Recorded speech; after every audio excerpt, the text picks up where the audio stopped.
A grand party where a man dramatically declares an end to his engagement with a woman named Alice. He explains this sudden decision by revealing that he has just remembered his past life as a Japanese person, which is shown through a flashback of him recalling these past life memories. In a large ornate ballroom filled with guests, a dark-haired man named X Lost stands pensively, noting how suspiciously quiet the venue has become. His gaze is fixed on the scene, while nearby, the beautiful silver-haired Alice Misty is surrounded by floating flower petals, her expression calm. X recognizes Alice as the fiancée of the first prince and the daughter of a duke. He suddenly realizes that she is a character from a romance game called Lovely Princess that he used to play in his previous life. Despite having been a man in that life, he had enjoyed the game and now identifies Alice as the story's villainess. X then reflects on his own identity in this world, recalling that he is X Lost, a character who is the least popular in the game's official website poll. He remembers the game's mechanics, including its various endings and the cast of characters, noting that Alice was the primary rival in the love story. He looks across the room and sees the prince, Mace Landry, standing beside the game's heroine, Maria, while publicly accusing Alice of terrible deeds. Prince Mace passionately lists Alice's supposed crimes, claiming she encouraged other nobles to exclude Maria and even hired an assassin to harm her in the shadows. As X watches from the side, he thinks to himself that the Alice from the game he remembers would never have gone to such extremes. This leads him to suspect that the entire scene is a setup, a common plot where a reincarnated heroine frames the villainess with false evidence to secure her own happy ending. The prince firmly declares his engagement with Lady Alice. In a stunning turn of events, X steps forward from the crowd and boldly asks Lady Alice to marry him instead. Alice, Prince Mace and Maria are all shown with expressions of complete shock and disbelief at this sudden proposal. Internally, X reveals that he had always been fond of Alice's character in the game, so much so that he once considered writing a story where she could find happiness. Seeing her genuine sadness in person has transformed his affection for her character into real love. He feels relieved that he had treated her kindly even before regaining his memories, and tells the prince that if he plans to abandon her, then he should leave her to him. X continues his plea, looking at Alice with adoration and confessing his love for her, which leaves her flustered and speechless. The prince, enraged by this interference, calls Alice a criminal and demands that X wake up from his madness. X stands firm, coolly warning the prince that he will not hesitate to act if the prince intends to cause Alice any more suffering, all while being overwhelmed by the desire to protect and embrace her. Meanwhile, the heroine Maria confronts Alice, questioning if she feels good about falsely accusing an innocent person. The prince jumps to Maria's defense, threatening to exile anyone who dares to insult her. However, another noble steps in, pointing out that he is hosted by the king himself, and that the prince doesn't have the authority for such actions, suggesting the king's silence is a test of the prince's judgment. The noble continues to challenge the prince, implying that the king is observing his recent actions to determine if he is fit to rule. As the flustered prince orders the guards to seize the man, X takes the opportunity to lead Alice away from the commotion. The guards hesitate to follow when X challenges their loyalty, asking whether they serve the prince or the king. Just then, X's father, the commander of the knights, appears and gives them permission to leave, resolving the standoff. Once they are away from the party, Alice apologizes to X for getting him involved in her troubles, and they both agree to call each other by their first names. X, however, refuses to accept her apology, insisting that the fault was his for not understanding her feelings sooner. He points out that the prince could have handled the situation differently, such as annulling the engagement peacefully, but instead chose to humiliate her publicly. He expresses his desire to know her true feelings about the matter. X vows that he will always be on her side no matter what happens. He even promises to support her with all his being if she happens to love another man, as his only wish is for her to be happy. Alice expresses her insecurities, feeling like a defective product, because her engagement was broken off in such a public manner. X passionately refutes this, calling her a perfect treasure in his eyes. He asks her to spend the rest of her life with him, so that he can love and protect her always. He continues his heartfelt confession, promising to defend her honor with his sword against anyone who looks down on her. X declares that he loves her deeply, regardless of whether the whole world hates her or even if she doesn't return his feelings. With deep sincerity, He asks Alice Misty one more time if she will be his wife. Overcome with emotion, Alice quietly accepts his proposal. X is filled with relief and joy, reflecting that he had expected her to reject such a direct confession. He realizes that from the moment he regained his memories, his feelings for her transformed from loving a game character to loving her as a real person, making it love at first sight. He makes a silent vow to love and protect Alice forever, certain that his feelings will never change. Their moment is interrupted by the arrival of Alice's father, Reed Misty, the head of the Misty Duke family, who has been looking for her. Duke Misty confronts X, who greets him formally before announcing that he has just proposed to Alice and that she has accepted his offer. He then respectfully asks the Duke for his daughter's hand in marriage. X humbly admits to the Duke that he had previously been a negative presence in Alice's life by ignoring her suffering. He explains that he has now regained his true feelings for her and is determined to spend his life protecting her. In response, the Duke draws his sword and lunges at X in a swift, serious attack. X notes internally that his physical abilities have increased exponentially since his reincarnation, allowing him to perceive the attack and react accordingly. The Duke is impressed that X was able to see the trajectory of his sword, acknowledging his skill as the son of the commander. X respectfully repeats his request for Alice's hand in marriage. The Duke initially questions what benefit his family would gain from this union. X explains his plan for their families to form a powerful alliance by establishing strong ties with the country's knights, which would greatly increase their influence among the nobility. Understanding the strategic benefit, the Duke gives his consent but sternly warns X that he must be prepared to die if he ever makes Alice cry. He then turns to his daughter, telling her to let him know if X ever causes her any trouble. After the Duke leaves, Alice rushes over to X, concerned that he might be hurt, but he assures her he is fine. She tells him he was very cool during the confrontation, and he finds her concern incredibly adorable. He confesses that he was fully prepared to elope with her if her father had refused, imagining a romantic story of a knight kidnapping a princess. X then playfully gives Alice 3 choices for the rest of the evening. She can return home, stay at his house, or spend the night with him in a cabin he has prepared. A flustered Alice immediately chooses the first option, admitting she is not mentally prepared for anything more intimate, a reaction X finds utterly charming. X agrees to escort her home, promising to continue their courtship properly the next day. Upon his return, he is greeted by his father, Vector Lost, the commander of the knights. His father commends him for acting as a proper knight by protecting a lady. However, X clarifies that his actions were not motivated by duty, but by his deep personal love for Alice as a woman. His father acknowledges that he had been informed of his son's infatuation. When asked how he managed to get the Duke's permission, X casually says he just asked, conveniently leaving out the part where the Duke nearly cut him in half with his sword. His father, believing the story, promises to fully support their engagement. X then outlines his new life plan. After graduating next year, he will join the Knights and inherit his family's title, a future he once disliked but now embraces for the sake of being with Alice. His father then provides an update on the situation at the palace, revealing that the prince has lost his right to the throne, and his followers, including Maria, have been arrested by the king's order. He mentions that Maria has seemingly gone mad from the ordeal and is now locked away. Looking out a window, X reflects on these events, feeling that he cannot build his happiness on Alice's misfortune. He anticipates that the game's other characters will now see him as a traitor and direct their hatred towards him. But he stands resolute, vowing to protect Alice from any future threats they might pose. X arriving at the grand residence of the Misty family, feeling determined on the day after his proposal.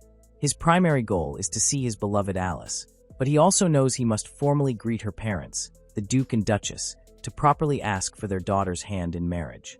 Alice comes out to greet him, and X is immediately struck by her beauty, telling her that her smile is incredibly cute and had captivated him. A slightly flustered Alice asks if something is wrong, but X reassures her he was simply lost in admiration for her smile. Internally, his mind is filled with thoughts of how cute she is, so much so that a funny thought bubble appears, asking if he wants to save this precious memory to his personal file, an idea his inner voice enthusiastically confirms with a double yes. Alice leads him towards her waiting father, mentioning that the Duke might be tough to deal with, but she appreciates X's efforts. X, in turn, says he's grateful for the opportunity to meet her parents properly. Inside a lavish room, they are met by Duke Misty, who greets X with a smile that doesn't quite reach his eyes. The Duke asks if he slept well, and X honestly replies that he slept soundly while dreaming of Alice. X then turns his attention to the Duchess, complimenting her timeless beauty, which earns him a playful warning that her husband gets very jealous. The Duke's unsmiling eyes seem to confirm this, especially after the flattery directed at his wife. X formally explains that while a proposal was sent, he felt it was important to ask in person. The Duchess is warm and welcoming, telling him there's no need for such formality as they will soon be family, and she even invites him to call her mother-in-law. X is delighted by this, feeling reassured to be on good terms with her. However, the Duke quickly cuts in with a strained expression, reminding X that he has not yet given his approval and sternly forbidding him from using the term father-in-law. Undeterred, X directly asks for permission to marry Alice. The Duchess teases her husband, suggesting he secretly likes X, which he denies. The Duke eventually concedes that he will respect his daughter's wishes. He then issues a stern warning: if X ever makes Alice cry, he will face severe consequences. X meets this threat with unwavering resolve, declaring that if Alice ever cries, it is his sole responsibility, and the Duke would be welcome to strike him down. When asked why he feels so strongly, X simply states that he loves Alice and naturally wants to see her smile always. Moved by this profound dedication, the Duke gives his silent approval, on the condition that X can always protect her. A brief flashback reveals a memory of a younger X asking for Alice's hand, cementing the fact that he was her first love. Back in the present, X rejoins Alice, who is waiting for him. He is once again overwhelmed by her presence, internally calling her an angel and a goddess. Alice nervously asks how the meeting with her father went. X happily reports that he received permission for their marriage, sharing that her father's only condition was that he must never make her cry. He also adds that her mother fully supports their union and wants to be called mother-in-law. Overjoyed, Alice makes a request of her own, shyly asking if X could call her just Alice, without any honorifics. In return, her condition is that she gets to call him just X. They softly say each other's names for the first time, sealing their new level of intimacy. To celebrate, X presents Alice with a plate of cookies, which she notes are a brand she's never seen. He proudly reveals that he baked them himself, a skill he recalls from a past life. Alice is utterly delighted, and with a huge smile, she insists there's no way she wouldn't like them and is incredibly happy. She takes a bite, and her expression confirms they are delicious. Watching her enjoy the cookies he made brings X immense joy, making all his effort feel worthwhile. As their time together winds down, he laments that school the next day means he can't stay longer, wishing a day had 50 hours to spend with her. He realizes, however, that it's the limited nature of their time that makes each moment so precious. The following day at school, their presence together causes a stir among the other students, who murmur about the rumors of their relationship being true. Alice feels a bit overwhelmed by the attention, but X reassures her that as long as his love for her is clear, nothing else matters. Their sweet interaction only fuels the excitement of their classmates. Their conversation is suddenly interrupted when a young man grabs X's shoulder from behind. X reacts instantly, twisting the man's arm and telling him not to grab him so unexpectedly. The man introduces himself as Fanractor, a name X doesn't immediately recall. X's memory is jogged, and he remembers Fan as a minor character who was in love with the story's heroine, Maria, but was always ignored. Fan angrily reminds X of a promise to help him get together with Maria, who is now rumored to be locked away in a cell. Fan demands to know what X has been doing, and X coldly replies that he has been confessing to the person he truly loves, Alice. He states bluntly that he doesn't care about Maria and wants Fan to leave them alone. He then reveals the truth. Maria had tried to falsely accuse someone of stealing their fiancé, and that is why she is in trouble. Fan refuses to believe it, but X warns him to stop interfering, or he will be removed by force. After Fan leaves, X apologizes to Alice for involving her. She tells him it's okay and sweetly says that she is the happy one, getting to be his fiancé. Her heartfelt words touch X deeply, who internally declares her cuteness to be a World Heritage-level treasure meant only for him. He knows Fan will likely cause more trouble, but for Alice's sake, he resolves to handle the situation carefully and play his cards right. At a new face appears, identified as Rince Landry, the second prince of the Landry Kingdom, who approaches Lost Coin and Miss Misty. An explanation reveals that Prince Rince is the younger twin brother of Prince Mace, who was the main target in the game. Unlike his brother, Rince was just a side character who appeared in flashbacks and was not a capture target. A small drawing shows Rince and X being friendly in the past. It's noted that Rince is far more talented and handsome than his brother Mace, which caused Mace to develop an inferiority complex and ultimately be won over by the game's heroine. The story returns to the present as Prince Rince formally apologizes to Miss Misty and Lost Coin for the trouble his brother caused them, asking them to raise their heads. He acknowledges that Miss Misty would have been in a worse situation if Lost Coin had not stepped in to help. Meanwhile, Miss Misty thinks about her own feelings, admitting that while the broken engagement made her a little sad, she is now truly happy because X is by her side and has confessed his love for her. As she reflects on this, X makes a heartfelt promise to Alice, vowing that he will protect her for the rest of his life. Their tender moment is interrupted by Prince Rince, who politely asks if he can speak with them, and Alice graciously agrees. Prince Rince delivers the surprising news that he has replaced his brother and is now the crown prince. He explains that he will need help to protect the country and formally asks Lost Coin to become his trusted ally and strength. Lost Coin clarifies if the prince is asking him to be a confidant, and Rince confirms this, noting that Lost Coin is expected to one day lead the knights like his father. Rince expresses his trust in him as a future ally of the nation. Lost Coin agrees to help on the important condition that no harm comes to Miss Misty. Satisfied with the arrangement, Lost Coin privately notes that Rince seems much smarter than his brother. Rince then shares that his original plan was to step in and protect Miss Misty himself if her public condemnation had continued. Lost Coin makes his own position clear, stating that he is against Alice becoming the queen for anyone, even Prince Rince, and that he has given up on that path and will find another candidate. With this understanding, Lost Coin agrees to be Rince's confidant as long as Alice remains safe. He then suggests they become friends and start by calling each other by their names. Rince agrees that X can call him by his name and use an informal tone, as long as it's not in public. He then turns to Miss Misty and asks for her permission to occasionally borrow X as a bodyguard. Miss Misty expresses some concern, wondering if X is truly ready for real combat situations, which are very different from simply having sword skills. X reassures her that it will be fine, and she gives her consent. A little worried, Miss Misty playfully tests X, asking what he would do if she felt lonely while he was away on his duties. Without a moment's hesitation, X declares he would immediately refuse the job to stay by her side, proclaiming that Alice is his highest priority. Touched by his devotion, she asks him to speak more informally with her from now on, as she wants to get to know his true self completely.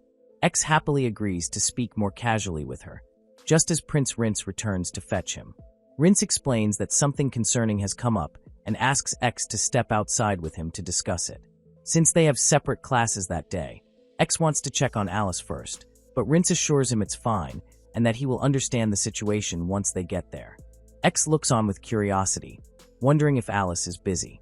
They peer into a classroom and see Alice completely surrounded by a crowd of other girls, all chattering excitedly. Rince explains that the girls are likely taking advantage of X's absence to talk to her freely. A slightly dejected X wonders if his own lack of charisma is why people don't flock to him, but Rince reassures him that his turn will come. Seeing that Alice will be occupied for a while, Rince leads X away to talk. As they walk, Rince reveals that he wants to discuss his brother and his former followers, who are now at home reflecting on their actions. He confesses his confusion over how a commoner girl managed to charm them and lead them to become so corrupt, which prompts X to ask if Rince himself has any feelings for the woman. Rince dismisses the idea and offers a shocking theory: the woman may be a magic user. He explains that in their world, magic exists not as an overwhelming force, but as a rare physical trait. For example, some are born with a minor ability to control water, but these powers are usually kept secret.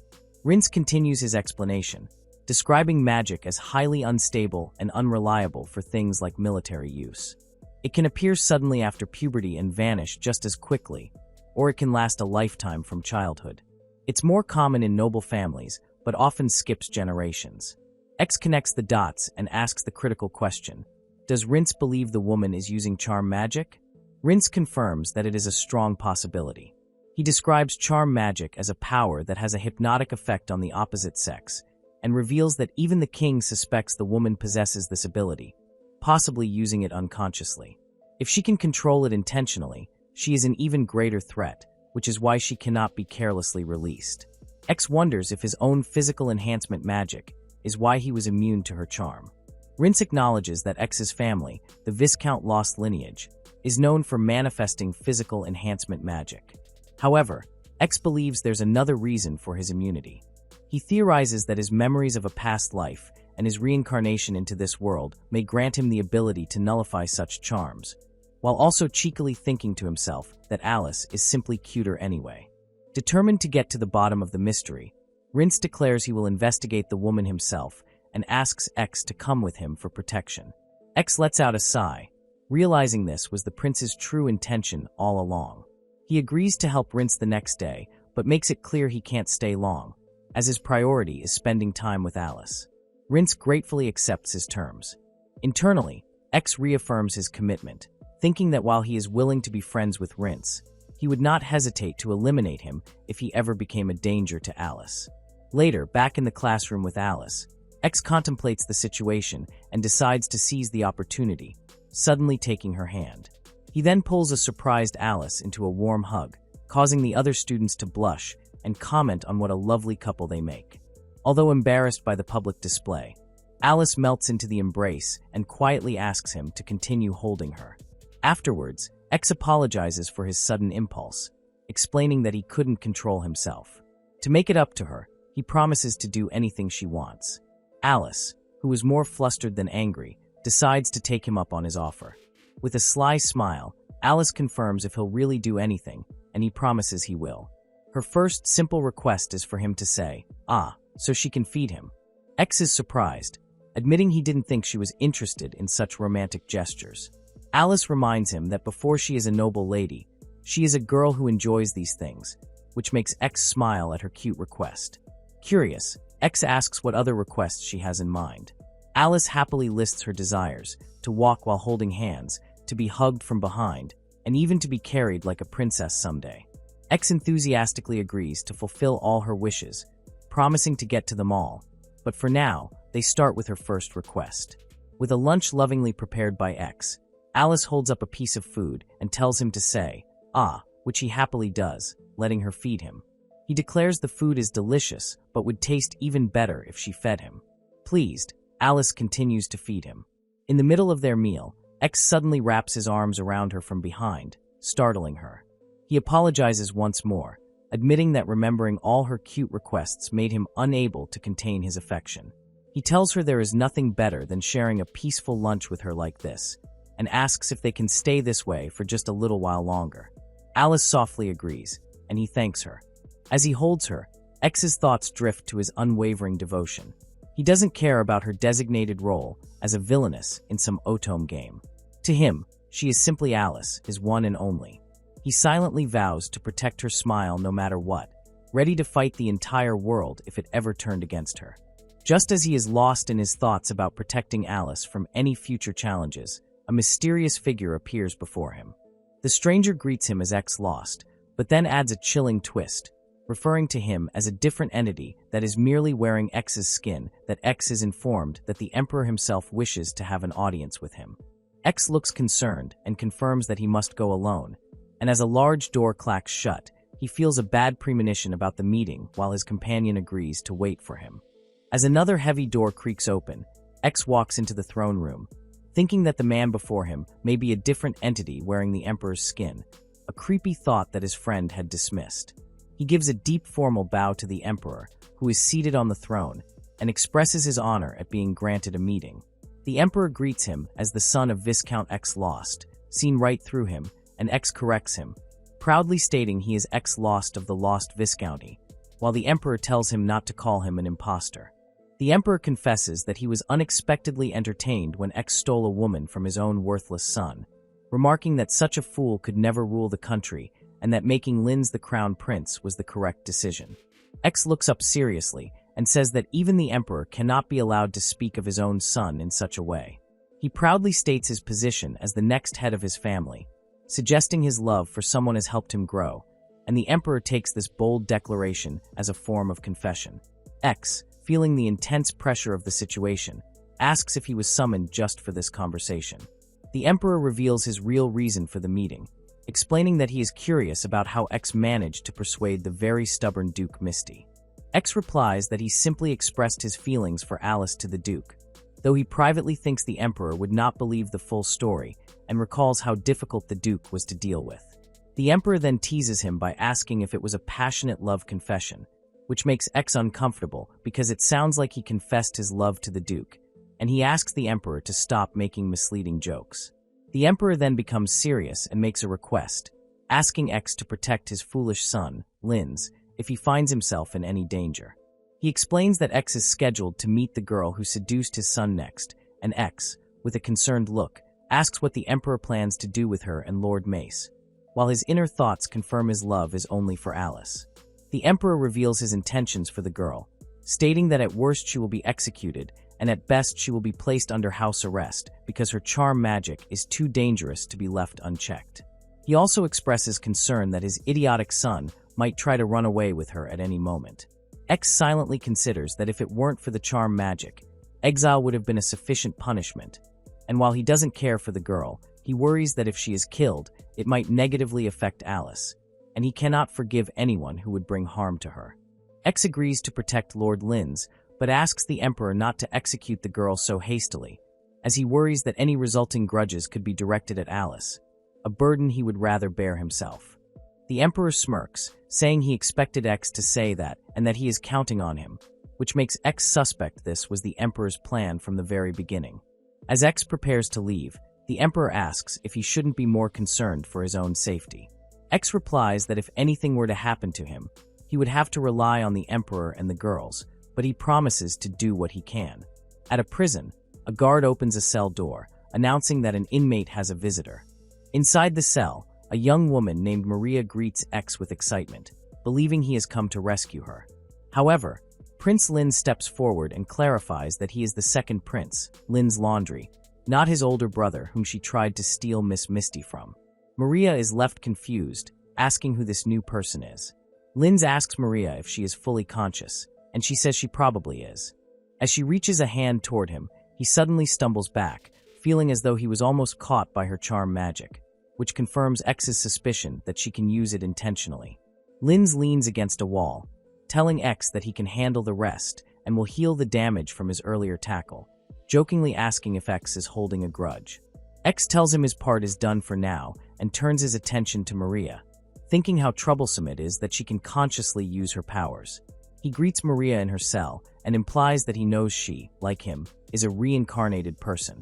Maria, looking through the prison bars, asks if he is truly X and quickly realizes that he must also be a reincarnated.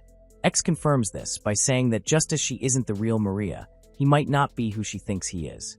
She then asks if he possesses an item that makes her magic ineffective. Before answering, X asks her if she is familiar with the Otome game, Lovely Princess, which she is. He then questions if she framed Alice to seduce the prince, but she strongly denies it, revealing that her actual target was the hidden character, a man she describes as troublesome. X is puzzled by the mention of a ported version of the game and a hidden character, realizing Maria possesses game knowledge that he lacks, which complicates his initial plan for her to make a quiet exit. Maria explains that in the ported version of the game, the engagement cancellation event had to be triggered by the hidden character's butler. X then asks if her goal was to create a reverse harem for herself. X changes his approach and proposes that Maria team up with him by becoming Alice's maid. He explains that this position would not only seem like a natural form of atonement to the public, but would also give her the opportunity to build a relationship with the hidden character.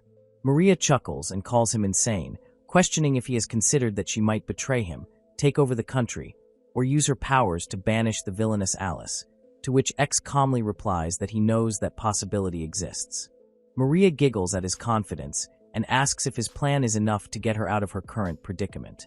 X assures her it will be fine, but sternly warns that if any harm comes to Alice, he will not hesitate to cut her down. He then prompts her to consider why he and Crown Prince Linz were the ones sent to deal with her. X explains that the king likely saw through her charm magic and acting from the start, and sent them to find a way to use her abilities effectively. Maria smirks, acknowledging the crafty king's intelligence, and accepts that X's offer is her only path toward her desired outcome, sighing at how her life as an otome game heroine has turned out. Suddenly, Maria bursts into laughter, finding the whole situation hilarious. X asks if she would have preferred to be condemned as an eccentric instead. They then ask each other about their reincarnation experiences.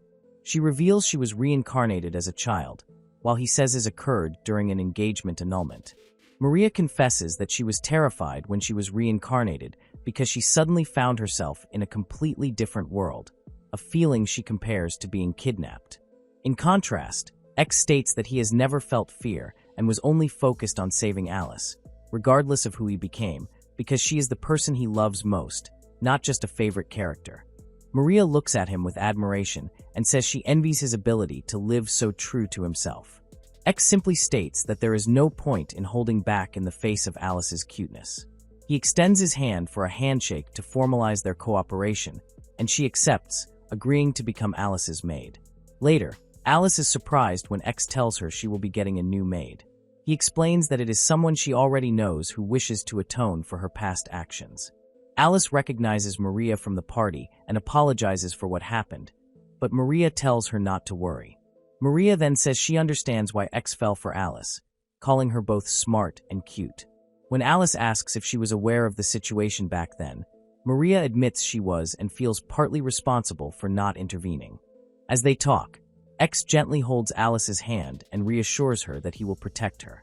Maria comments that doting on Alice is X's privilege, but playfully suggests he should share her a little now that she is her mistress. Alice shows a hint of jealousy and tells Maria not to get too close to X, a possessive reaction that secretly makes X incredibly happy. Alice agrees to accept Maria as her maid, but with one condition. Alice's condition is that there must be no indecent acts between them, specifically defining this as holding hands, kissing, or calling each other's names in an intimate way. Maria agrees to this promise and asks for permission to report to X for her work duties. With the terms agreed upon, Maria formally introduces herself and asks Miss Alice Misty to allow her to serve by her side. Maria playfully teases Alice, saying X seems like a handful, but Alice quickly denies it. Nearby, X stares intently at them, and a graphic shows his Alice folder of videos being rapidly filled. Maria and Alice decide how to address each other, settling on being informal when they are alone, and with that, the unlikely situation of the game's heroine becoming the villainess maid officially begins. However, X knows they cannot fully trust Maria until her personal issues are resolved. He believes that having someone with knowledge of the otome game beside Alice will make it easier to handle any future problems. With this in mind, he approaches the Misty House butler, Bariz, to discuss placing Maria under surveillance. X asks Bariz to take on the task of watching Maria, and Bariz asks why he was chosen for this role. In his mind, X knows it is because Bariz is the hidden capture target from the ported version of Lovely Princess. Out loud, however, he simply states that it is because Bariz is Alice's butler. Bariz explains that his duties are more akin to a guard, as he is skilled in combat and primarily handles schedules. Bariz reveals he has already heard rumors from the head butler that the new maid can use magic, leading X to conclude that the Duke must have intentionally leaked the Bariz notes that since charm magic is less effective on the same sex, the other servants can likely handle her by watching out for each other. X confirms this is precisely why he needs Bariz, a handsome and capable man, since he cannot always be by Alice's side himself. Bariz points out that as a man, he would be at a disadvantage against her magic. X leans in and whispers the truth. The new maid can use charm magic.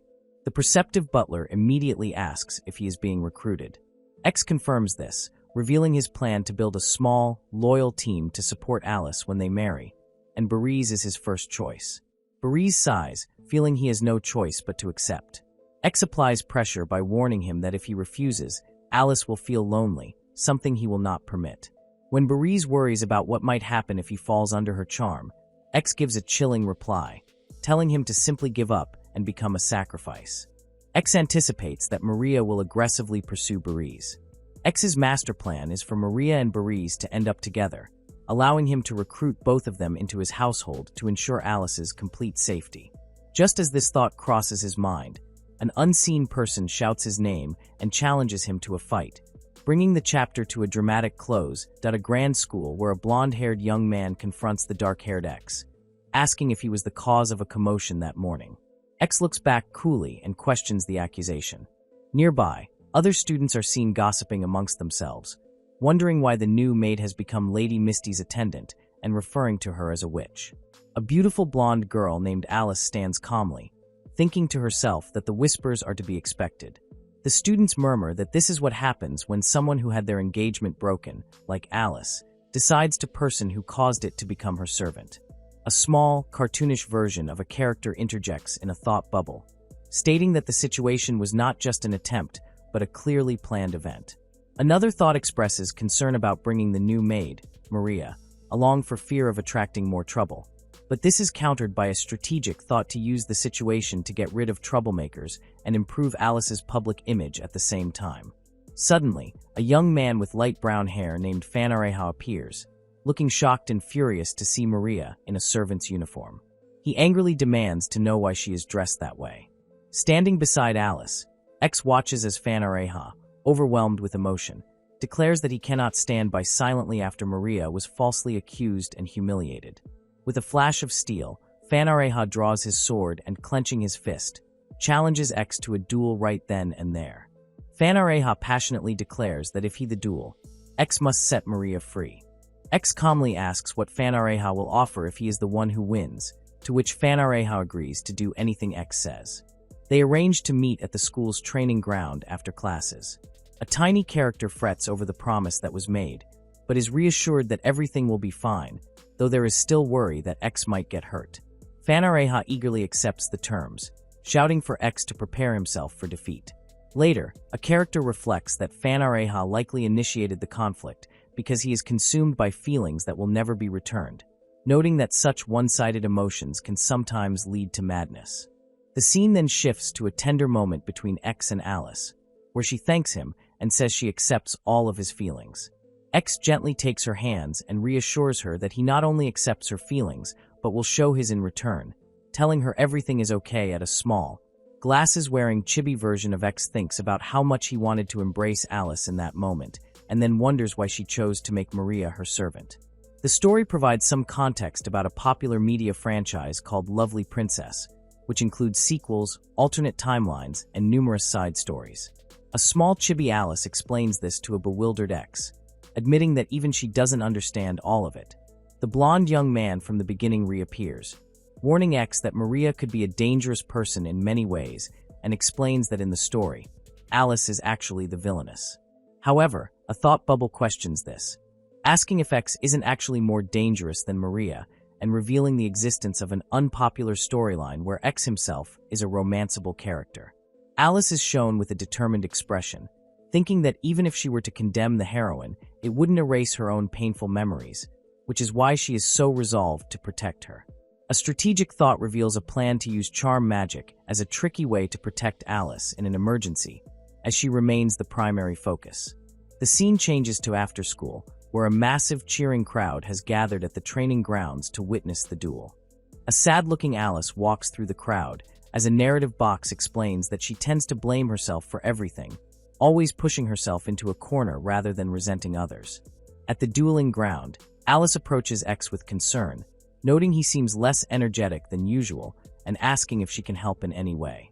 The blonde young man remarks that it's surprising to see X fighting for a woman, but X clarifies that he is doing this for Alice's sake. He reassures a worried Alice that he is okay and won't be defeated so easily. A small thought wonders if Alice has noticed the subtle changes in him. Looking at Alice, X asks if he can have a reward from her if he wins the duel. When she agrees, he cheekily asks for a kiss, which makes her blush brightly. She consents, hoping it will boost his spirits. Feeling motivated, X thanks her and says that now he absolutely cannot lose. Just then, Fan Ruho arrives, commenting that he is glad X did not run away. The terms of the duel are set. If Fan Ruho wins, Maria is freed, but if X wins, Fan must grant him any wish. X inspects his training sword, noting its lightness and lack of durability compared to his own weapon, and decides that deflecting strikes will be a better strategy than trying to block them. The duel begins with a loud shout of "Start." Fan Ruha immediately lunges forward, swinging his sword down in a powerful arc. However, X sidesteps the attack with ease, causing Fan to stumble forward off balance and look back in shock. A voice narrates that one should never be so surprised in the middle of a fight. X continues to effortlessly evade every one of Fan Ruha's desperate swings, as shown in a series of small panels where he simply dodges each attack. Fan Ruha grows increasingly frustrated, yelling at X to stop running and fight him properly. X coolly replies that if he were to fight seriously, the match would be over far too quickly, and he wants to clearly show the vast difference in their abilities. As the one-sided fight continues, a voice tells Fan Ruha that he cannot win in his current state. Fan shouts back defiantly, angered that X is using someone he doesn't even truly like as an excuse for his actions. In the audience, chibi versions of Alice and the blonde man watch on, with the blonde man sarcastically cheering that Fan is trying his best. The duel reaches its swift conclusion as X disarms Fan Ruha, sending his sword flying. The winner is officially declared to be X standing over his defeated opponent.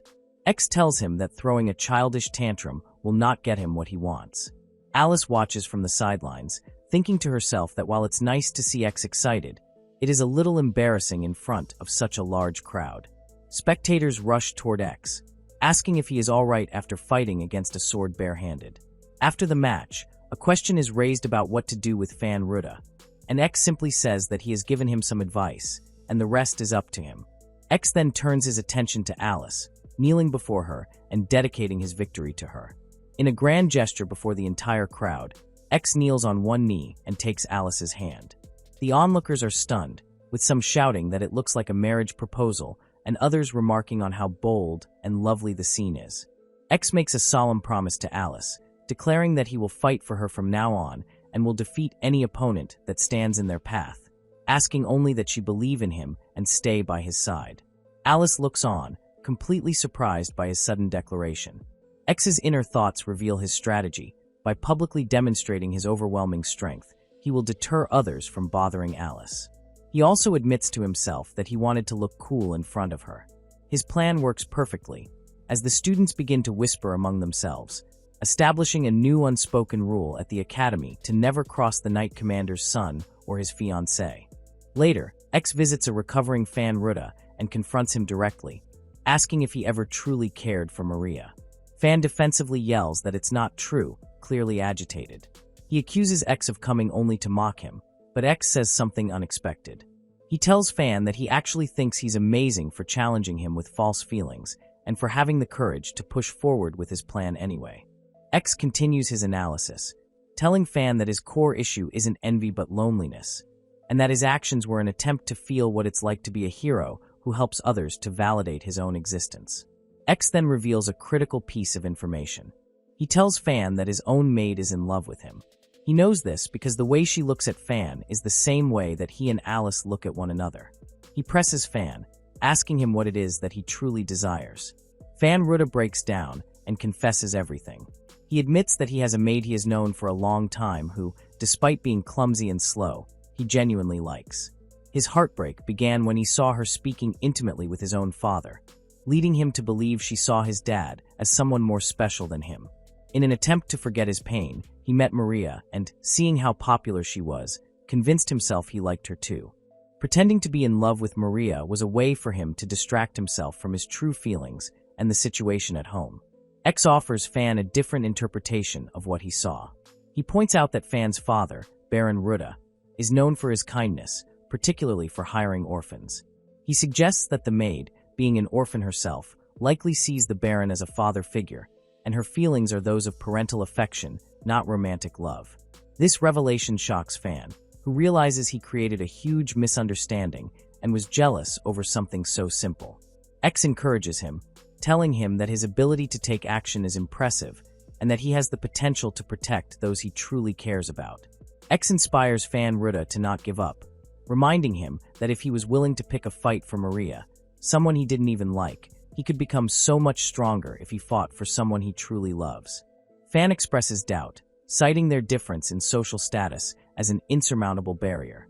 X dismisses this, encouraging him to be true to his feelings and promising his support if he does. Meanwhile, a thought is shown from the maid's perspective, revealing that the stage is now perfectly set. With Fan Ruta feeling vulnerable, it is the ideal opportunity for her to act on her feelings and make him fall for her, believing that social status is a barrier that can be overcome. The next day, Alice happily greets X, asking if he encountered any trouble. His companion complains that he was swarmed by other women and Maria didn't even help him. He then tells Alice not to worry so much, because X will always be there to protect her. Hearing this, X smiles and remarks that he is relieved to see Maria is finally starting to feel more comfortable with them. In a private moment, Alice makes her feelings very clear to X. She tells him that he is not allowed to be with any other woman, and that there are other things he is forbidden from doing with other women as well. X readily agrees, adding that he will not tolerate her being with any other man either. Alice confirms that she feels the same, wanting no one else but him. Alice clarifies that her rules are absolute, forbidding even a simple greeting kiss from another man. Chuckling, X says that if that's the case, then everything he has belongs to her. He leans in close, teasingly asking if this means approaching her like this to kiss her is also not allowed. Alice proclaims that of course it is, as every part of her belongs completely to him. X then playfully reminds Alice of their deal. Since he won the duel, he is owed his reward. A blushing Alice agrees and tells him to close his eyes. She nervously contemplates where to place the kiss, wondering if she should aim for his hand, like he did for her earlier, or perhaps his cheek. In a beautiful, sparkling full-page image, Alice stands on her toes and gives X a sweet and gentle kiss directly on the lips. After the kiss, Alice sighs softly, admitting with a blush that it was her very first kiss, and shyly asks X to take responsibility for it. X smiles warmly, pulling her into a loving embrace and gladly promising that he will. The scene fades to the following day at the academy. On the final page, X and Alice are seen walking together, holding hands and smiling. In the background, a happy-looking Fan Rada is walking with his maid, while the blonde-haired young man from the beginning watches them with a satisfied smile.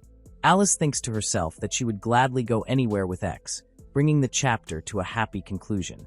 Fan Raktor expresses his profound gratitude, as his deepest wish has finally been granted. The dark-haired protagonist, X, stands before him and agrees, but with a condition attached. Fan must now become his subordinate. X clarifies that he is giving Fan what he wants, though his actions were not specifically for Fan's benefit. In response, Fan hopefully asks if X is truly offering him a place where he can belong. X outlines his plan for Fan, instructing him to join the Knight Order after graduating from the academy. He warns Fan that if he becomes the leader of the order, Fan will be expected to work as hard as a draft horse and asks if he has any complaints about this demanding future. Fan firmly states that his absolute top priority will always be the protection of a woman named Anri. He makes it clear that he cannot swear absolute loyalty because Anri's safety will always come first in a crisis. Fan agrees to the terms without any other problems. X accepts this condition, saying it would be troubling otherwise, and smirks with thought that protecting the person you love is what a real man does. He officially welcomes Fan Raktor, who then thanks Lord X for the opportunity. Later, a blonde-haired prince remarks to X that he is incredibly sharp, noting his sensitivity to people's hearts and his impressive physical abilities. The prince admits he initially thought X would break Fan's heart before trying to reform him, a plan X confesses he had considered to some extent. Nearby, a maid and the prince both show looks of surprise. The conversation shifts as X casually asks the prince if a person named Rince has a preferred type of romantic partner. The prince, momentarily flustered, questions if X is interested in the same sex and clarifies that he means the opposite sex. He reassures X that they will remain friends regardless of his hobbies, though he might keep a bit more physical distance. Someone off-panel questions the just physical distance remark. As this happens, text praises X for his deep love and his cute fiancé, though X corrects that everything but the fiancé part is a misunderstanding, adding that he hopes to find one soon himself. The mood becomes more serious as X and the prince stand by a window, where X comments on the heavy burden the prince must feel to succeed the current king. The prince turns away and solemnly confesses that he hated his older brother. He admits that he felt immense pressure about becoming the crown. The prince continues, describing his older brother as arrogant and selfish, yet possessing the dignity befitting a king, and reveals his brother always treated him like an enemy. He expresses his own self-doubt, feeling he lacks his brother's demeanor and is not suited to be king. X listens, internally reflecting that a king without ability to back up their dignity is merely a fool. With a reassuring smile, X tells the prince it's okay and promises to support him if anything happens, adding that he'll be in the country as long as Alice is.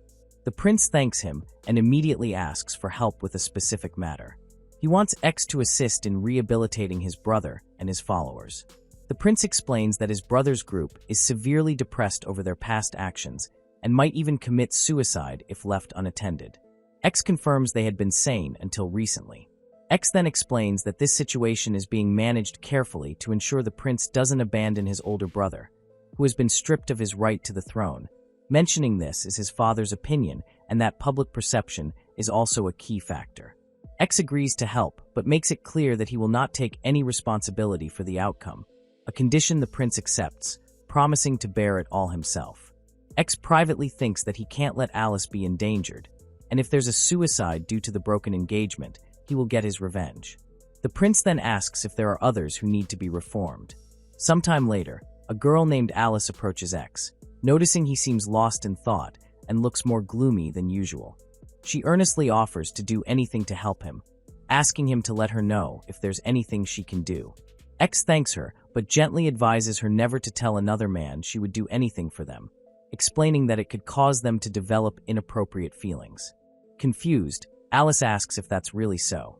As they walk, X muses on how cute Alice is, and she asks if he also develops such feelings. Alice stops them, her heart thumping, and directly asks X if he has inappropriate thoughts about any other girls. X firmly declares that he has no such feelings for anyone other than Alice. Relieved, Alice says she believes him and playfully calls him a meanie. X tells her that if she wishes, she can keep watching him forever. He then thinks about how cute Alice is and resolves to finish his tasks quickly so he can cherish their time together. Alice asks him what he was thinking about before, but he dismisses it as nothing important. He then turns the conversation by asking for her thoughts on His Highness Mace and Maria. Alice confesses that while the situation was a shock at first, she holds no grudge and is actually grateful because being with X has made her first love come true. X is visibly stunned by her confession of a first love, his heart pounding as he realizes with shock that Alice may have liked him from the very beginning. While he processes this, Alice is feeding him, and he tells her that she is very kind and shouldn't blame herself for anything. X's mind races as he observes Alice's newfound mental strength, attributing it to her growing dependency on him. He clutches his chest, thinking that dependency is the best, and even finds himself wishing she would become more of a Yandra. His imagination briefly pictures a possessive Alice declaring her love and her intent to confine him. Meanwhile, Alice happily enjoys her food, content as long as X is by her side. X later visits his older brother, Mace, who is sitting alone in his room. Mace bitterly asks if X has come to laugh at his downfall. X dismisses the accusation, saying he came to check on Mace after hearing he was feeling down. Mace laments that he did something terrible to Alice, and X informs him that after the engagement was broken, he properly proposed to her. Mace accuses X of taking everything from him. X states that Mace ending up alone is his punishment for making Alice suffer and for trying to belittle others. Mace retorts that he would have been fine losing everything if he could have been with Maria, even at the cost of Alice's suffering. Hearing Mace dismiss his downfall over such a thing causes X's hand to twitch with anger. Mace admits he knew Maria liked someone else, but was too impatient to do anything about it. Seizing the opportunity, X proposes a match between them. If Mace wins, he will get another chance to see Maria, but if he loses, he must do as X says. Mace accepts, determined to win regardless of X's schemes. X internally declares this the perfect chance to settle the score for what Mace did to Alice. At the dueling ground, Mace questions why X is unarmed. X explains it's a handicap because he would win too easily otherwise, and he also bans the use of his own right hand. The rule is simple: the first to make their opponent admit defeat wins. An enraged Mace warns X not to underestimate him. The duel begins, and Mace attacks with a textbook sword swing, which X easily dodges. X notes that while Mace is fast, his predictable patterns are easy to avoid. A panting Mace yells in frustration, asking how X can evade him so perfectly. Mace launches another desperate attack, but X zooms past him effortlessly. X thinks that although Mace is strong, he is many times stronger. Mace screams, unable to understand why he can't land a single hit. X reveals that the secret to his strength is having someone to protect, something Mace wouldn't understand. Mace calls the idea ridiculous, but X disagrees, stating that protecting someone is what makes people truly strong. As Mace yells for him to shut up, X grabs his sword arm and lands a powerful blow. Standing over him, X asks if Mace is satisfied now that he's just a miserable prince. X tells the defeated Mace that he is no longer the crown prince and must make an effort to contribute to the country's development if he dislikes his situation. Mace finally admits his defeat. After the duel, X reflects on his own power, realizing he achieved this crushing victory without using any of the body enhancement magic he possesses from his reincarnation. He wonders how dangerous he would be if he used it, and questions if his strength is a reincarnation bonus that he should perhaps hold back more. The blonde prince approaches, remarking that X's swordsmanship has become even more impressive lately. The prince then thanks X for properly helping Mace, noting that he could see the relief on his brother's face when he lost. X dismisses the thanks, but his internal thoughts reveal a chilling alternative. He was considering assassinating Mace if he ever became a threat to Alice. The prince asks where X is heading next, and X, clenching his fist, replies that he is going to Duke Misty's residence to meet Alice's stepbrother. His final thought is a somber reflection on the idea of holding Alice with hands that have killed people. Duke Misty's dark basement, where a character asks for trust before a figure steps out of the shadows. It is X Lost, who reveals himself to the Duke's adopted son, Gates Misty, a man who clearly resents him. Gates reacts with pure rage and shock upon seeing X. X calmly stands before Gates, who is now imprisoned behind bars, and delivers the grim news that this cell will be his home until he dies. He explains that Gates is no longer of any use because Duke Misty has adopted a new son. Gates cries out in disbelief, convinced that his stepfather would never abandon him like this. But X coldly informs him that he was never truly loved by the Duke's family to begin with. X then presents the trapped Gates with two choices for his fate. He can either be left to die alone in solitude or accept a mercy killing, for which X claims to have the Duke's permission. As X turns to leave, he warns Gates that if he is left alone, he might face an even more miserable end like poisoning or starvation. Overcome with terror, Gates breaks down completely, screaming that he doesn't want to die. Seeing his desperation, X offers him a single path to salvation. Gates must abandon everything he has ever known and become X's tool as payment for his past actions, an offer which the desperate Gates immediately accepts. As his new master, X issues his first command with a stern warning. Gates is to never lay a hand on Alice, or X will kill him on the spot. Gates quickly agrees, sealing his fate of absolute obedience to X's orders. With this dark deal settled, X wonders if he has managed to prevent a future catastrophe. The scene shifts to a well-lit room where Light Charles, the second son of Duke Charles, is having a conversation. He asks X to keep him company until his brother Peter arrives. In a separate moment of negotiation, an agreement is made to arrange a date with someone named Varys. During their conversation, Light mentions that he heard X is engaged to Duke Misty's daughter and admits he is now thinking about getting engaged himself, a thought he never had when his brother was the heir. He then cautiously asks X if he knows a girl named Maria. Light clarifies he was only asking because Maria was the cause of his brother's downfall. The two decide to more informally, agreeing to use each other's first names.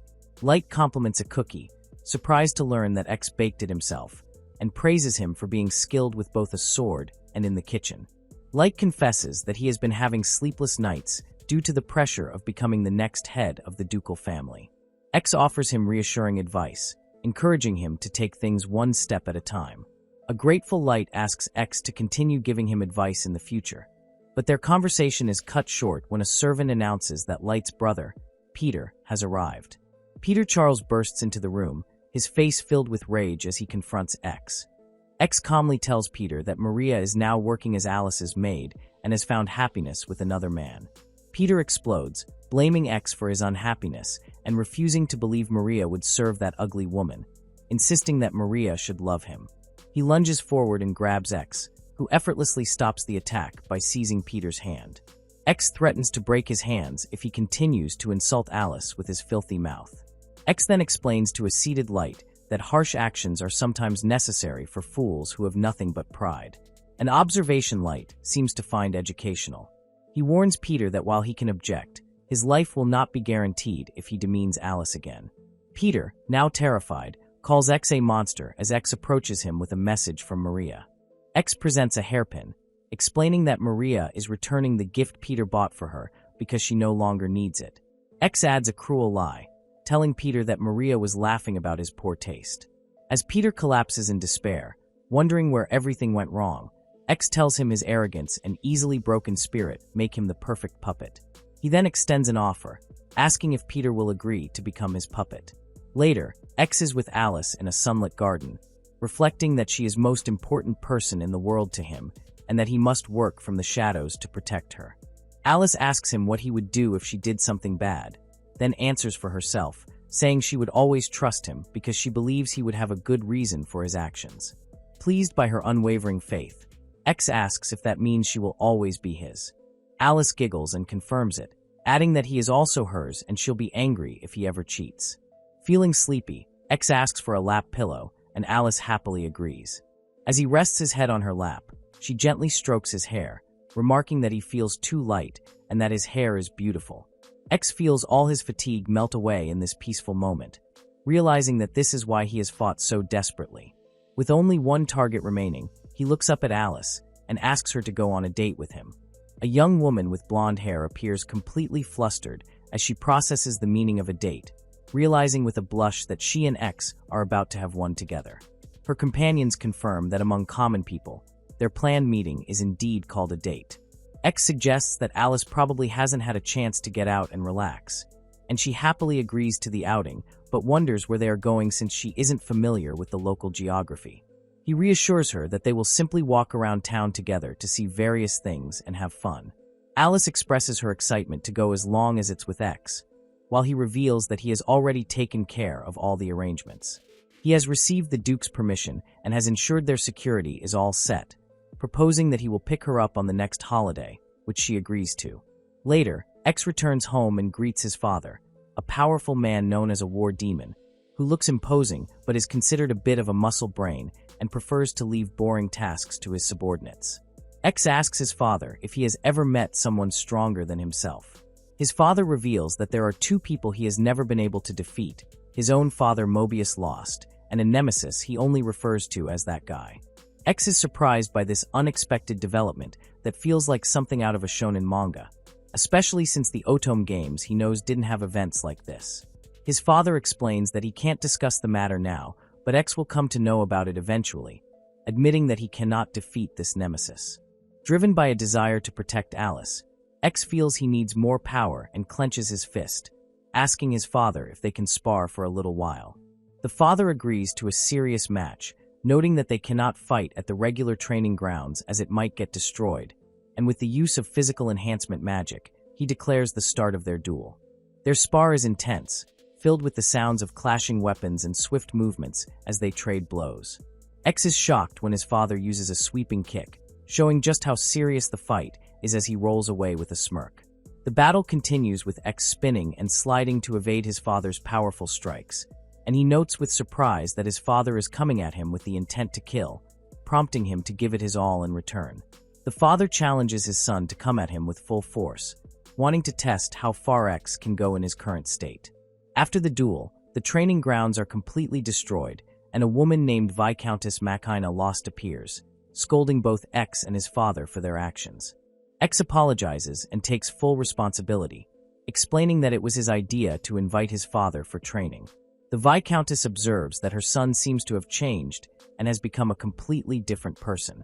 X declares that he will eliminate anything standing in the way of his love for Alice, and his mother reassures him that no matter what happens, he will always be her son. On their date, X and Alice walk through a town as X explains that the territory they are in was a reward his father accepted for his service in the war. He mentions that his father is deeply devoted to his mother and refused other rewards like a promotion or marriage to the princess, which Alice finds wonderful.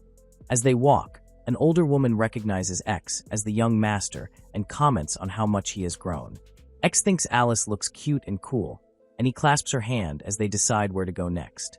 They enter a shop where the owner greets X as the little master. X introduces Alice as his fiancée, and the shopkeeper remarks that the rumors of him taking her from the prince were true.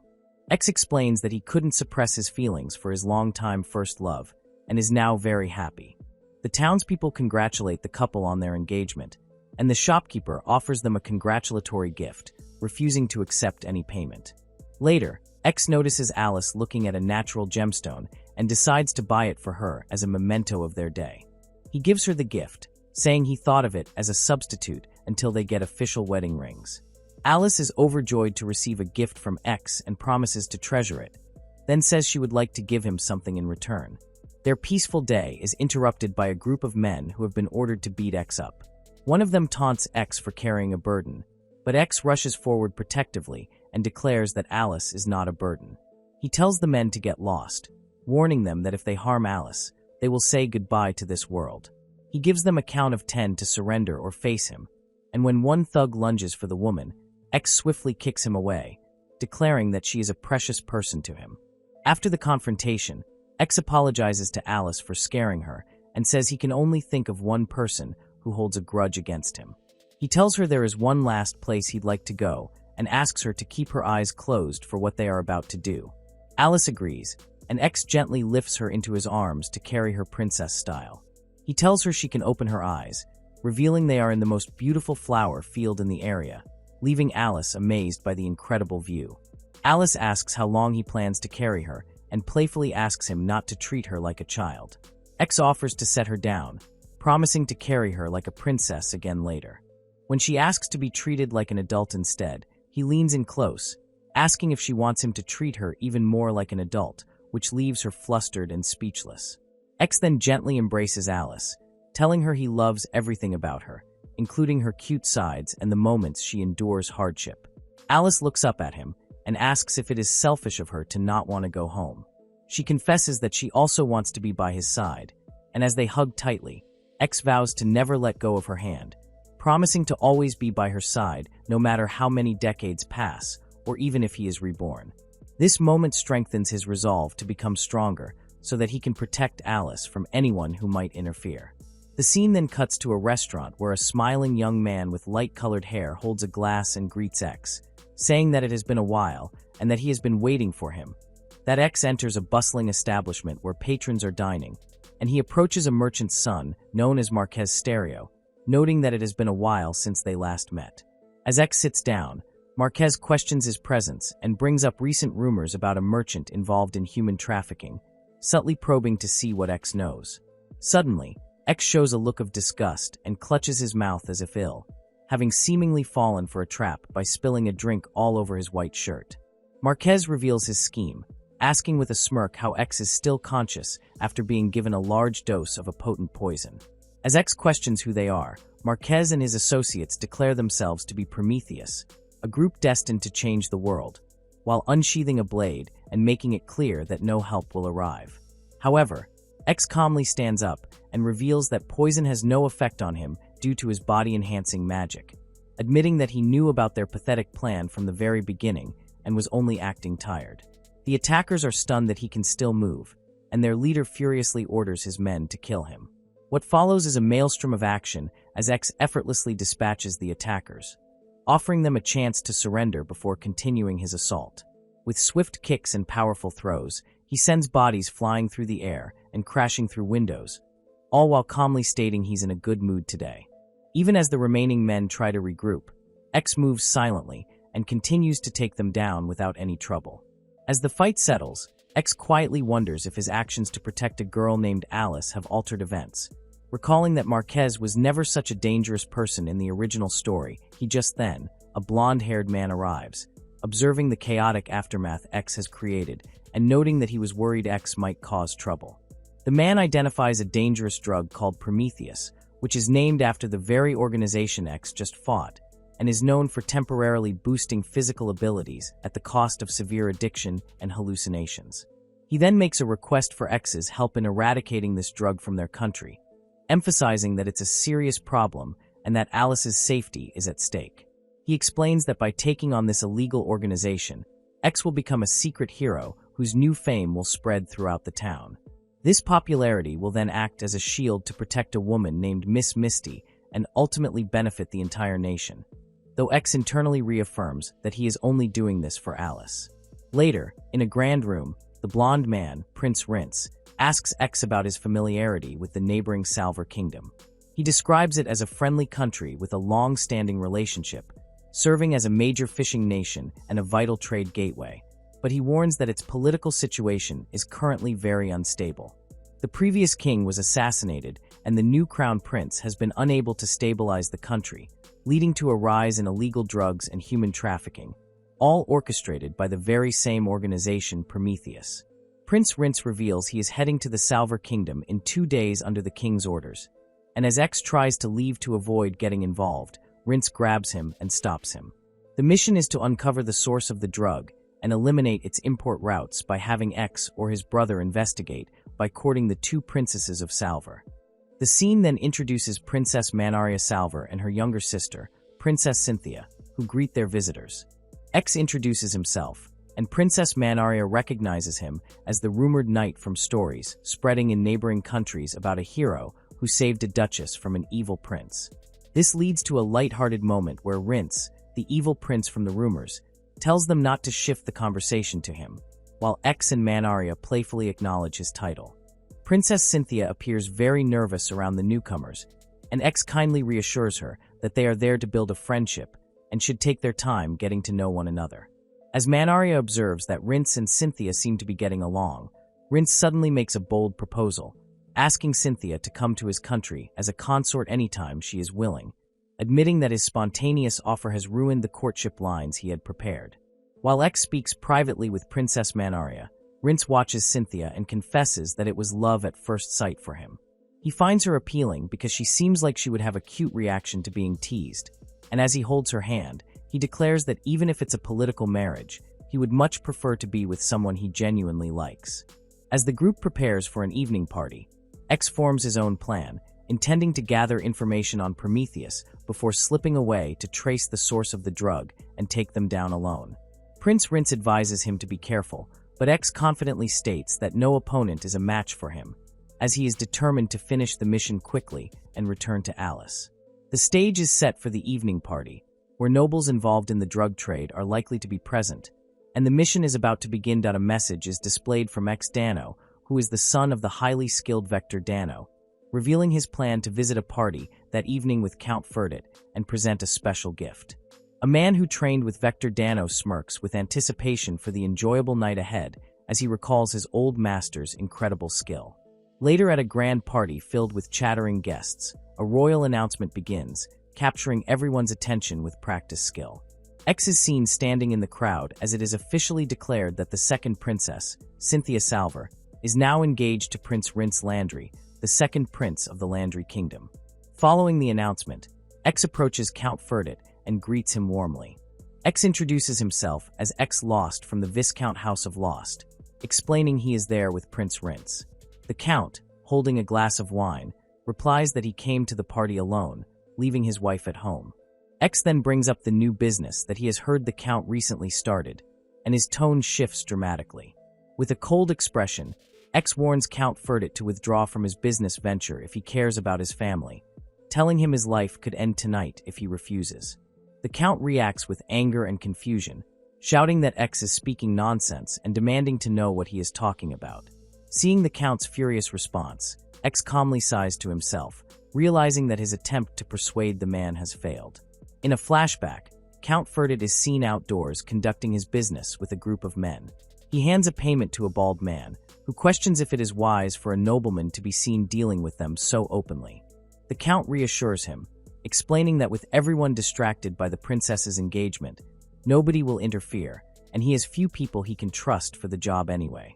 Suddenly, X appears behind the men, startling them as he agrees with one of them that they are all just small fry. When one of the men aggressively asks who he is, X smiles calmly and replies that he is merely the son of a passing knight commander before swiftly striking the man down. The bald man scoffs at X, calling him a foolish noble kid with an unnecessary sense of justice. X's expression becomes dangerously serious as he tells the men he knows his actions are a waste of time. He states that because of them, he is losing precious moments he could be spending with his beloved Alice, and he coldly tells them all to just disappear. Taking this as a threat, the remaining men decide to attack him all at once. The scene explodes into action with sounds of intense fighting as X effortlessly battles his opponents, sending them flying with powerful strikes. The bald man attempts to flee, but is quickly cornered by X. In shock, the man recognizes X as the son of someone he calls Hercules, and impossibly questions how he was able to get there. He mutters that if the father is a monster, then the son must be one as well. X ignores the comment and instead asks about the extent of the man's influence and a group known as Prometheus, noting that he never expected to hear his father's name, Viscount Lost, in such a place. Without waiting for a full answer, X dodges an attack and lands a decisive blow on the man, thanking him for the information he provided. The ground is now littered with the defeated bodies of the Count's associates as X glances over the scene he has created. X sighs with frustration, thinking that this whole situation is becoming a hassle and a distraction from his real desire, which is to be with Alice. He reflects on his father, Mobius Lost, and his lifelong nemesis, realizing that Prometheus is the enemy his father was never able to defeat. Back at the royal party, X presents the captured criminals to King Salver on behalf of Prince Rince, explaining they were dealing a drug called Prometheus, and that their capture is a gift to celebrate the engagement.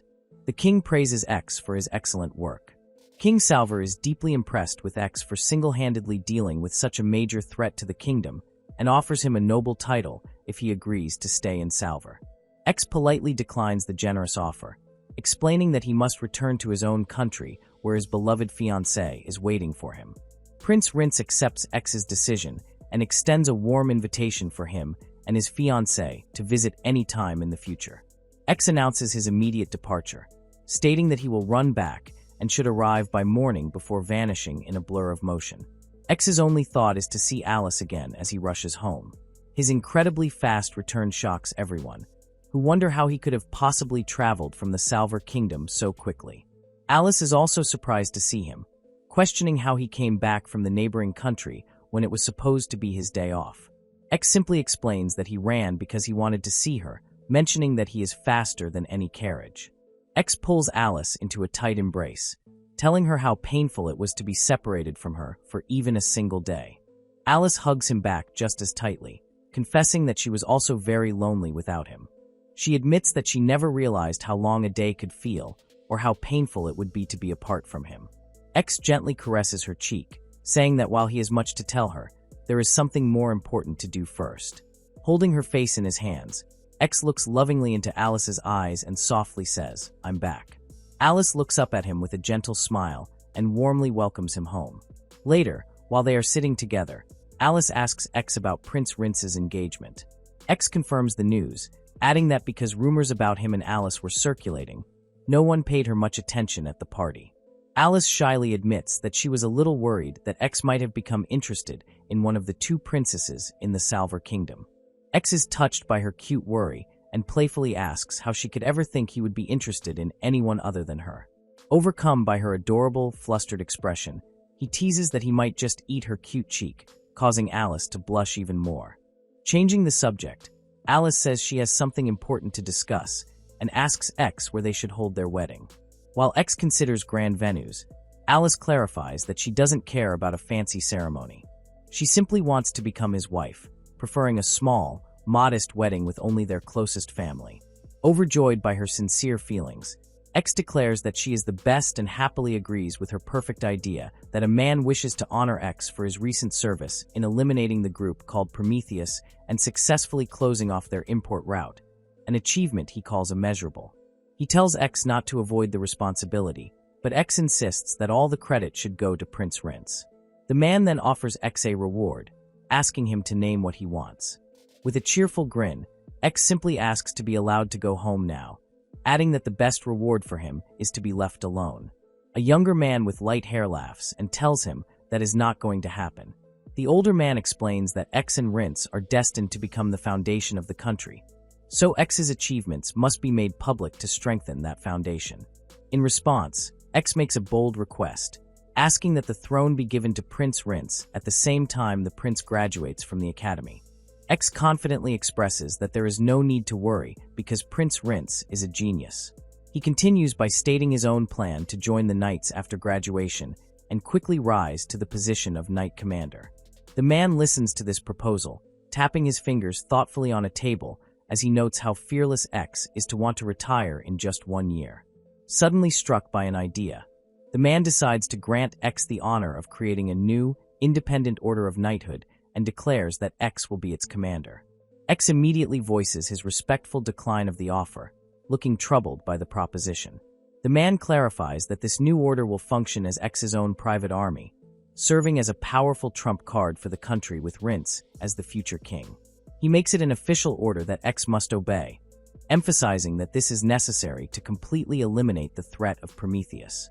X clenches his fist in frustration, arguing that the country initiated the conflict and he was merely following orders, but the man dismisses his point, stating that it doesn't change the fact that X was the one who acted.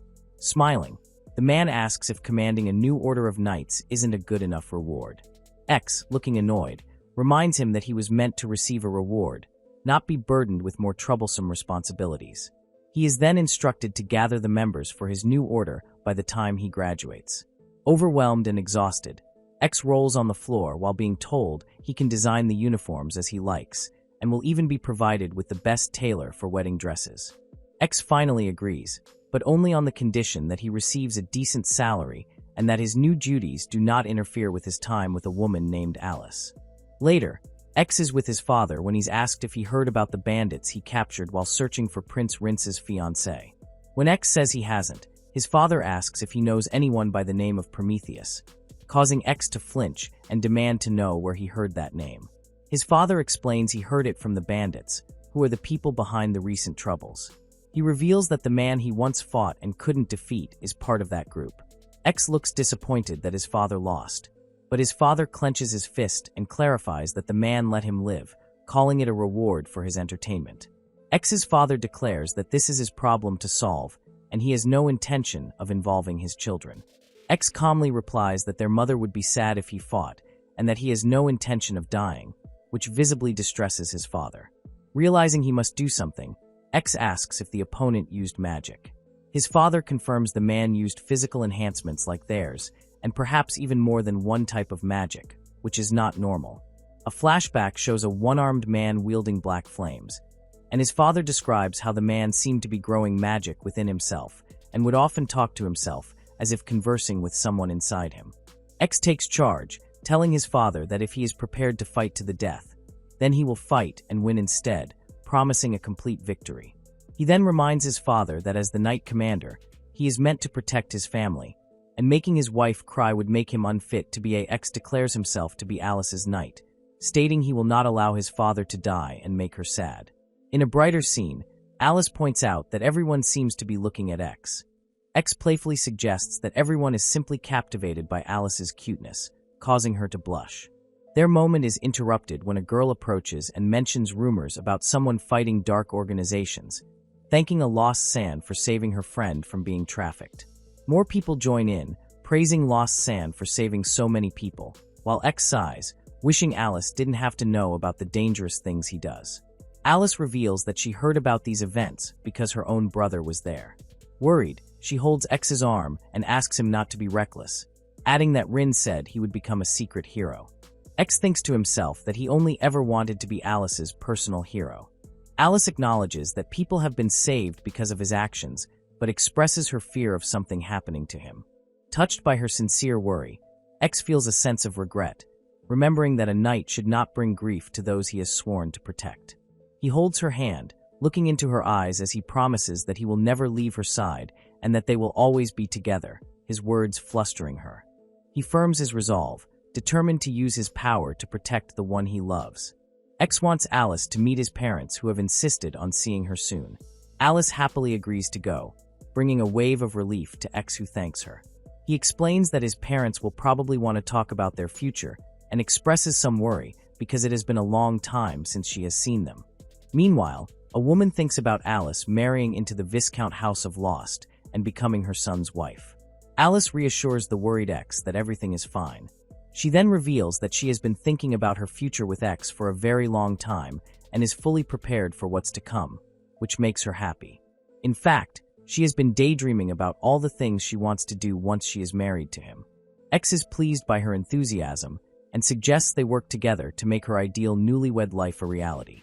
Alice secretly wonders if her dream of a newlywed life involving naked aprons will come true, a thought that makes X a bit tense. A fantasy then plays out where Alice possessively embraces X, declaring that he belongs only to her. The fantasy continues with Alice vowing they will be together forever, but it is revealed that this is actually X's daydream.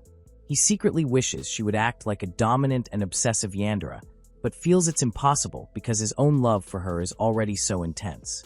Snapping back to reality, he calls out to Alice and asks a hypothetical question about how she would feel if they were to get married the very next day. Alice replies that while she would like to enjoy their engagement period a little longer, she would be overjoyed to become his wife so soon. Alice adds that she can't wait to be his wife and is also genuinely happy about meeting his parents. X thanks her, touched by her pure feelings and feeling a bit guilty for his own secret fantasies. He reassures her not to worry about his parents, staring at her intently as he tells her that as long as she keeps smiling, everything will be perfectly fine. He then admits that he feels a little uncomfortable with the thought of his own father getting too close to her. Alice smiles and confesses she feels the same way about him getting along with her mother. Alice clarifies that she also feels jealous and has mixed feelings when thinking about X with her mother. They both agree that to avoid feeling jealous, they should be more openly affectionate and lovey-dovey with each other. They hold hands tightly as they confess their love for one another. Upon arriving at a grand estate, they are warmly greeted by X's parents, Lord Vector and Lady Machina. Lord Vector compliments Alice, noting she has grown into a beautiful woman, while Lady Machina kindly tells her not to be nervous. Lord Vector expresses his surprise at their engagement, but adds that he would be delighted to have her as his daughter-in-law. Alice formally introduces herself and says she will now call him father-in-law, a suggestion he happily accepts. Lady Machina remarks that she was surprised Alice accepted X's aggressive proposal. Blushing, Alice explains that she was happy because she genuinely liked X. Lady Machina smiles warmly at the clear love between them and invites Alice to visit more often. Lady Machina then offers to teach Alice everything she needs to know to be the daughter-in-law of the Viscount Lost, again telling her not to be nervous. She playfully teases her husband, saying that unlike him and his devotion to his job, X is sensitive to the subtle needs of the one he loves. Lord Vector looks shocked and asks if he is really that bad. Machina assures her husband she accepts him as he is, then turns to Alice with a smile, advising that it is important to be a little tough sometimes. X interjects, asking his mother not to tell Alice anything unnecessary. Machina leans in to explain that because X is often forced to work hard behind the scenes, it's Alice's job to prevent him from overdoing it. She then whispers a secret weapon to Alice, a phrase that has a high probability of stopping X when he's pushing himself too hard. What's more important, me or your job?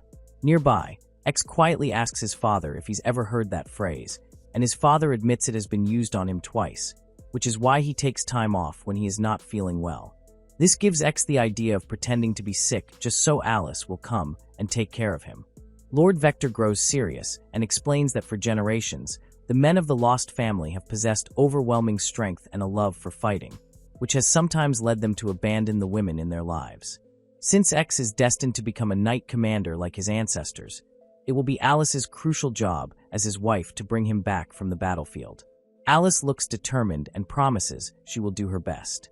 Lady Machina then kindly asks Alice to call her mother-in-law and to take good care of X. Alice agrees, feeling relieved but still a bit nervous after the intense conversation. Later, Alice clenches her fist with resolve and declares her intention to do her best to become a bride worthy of X.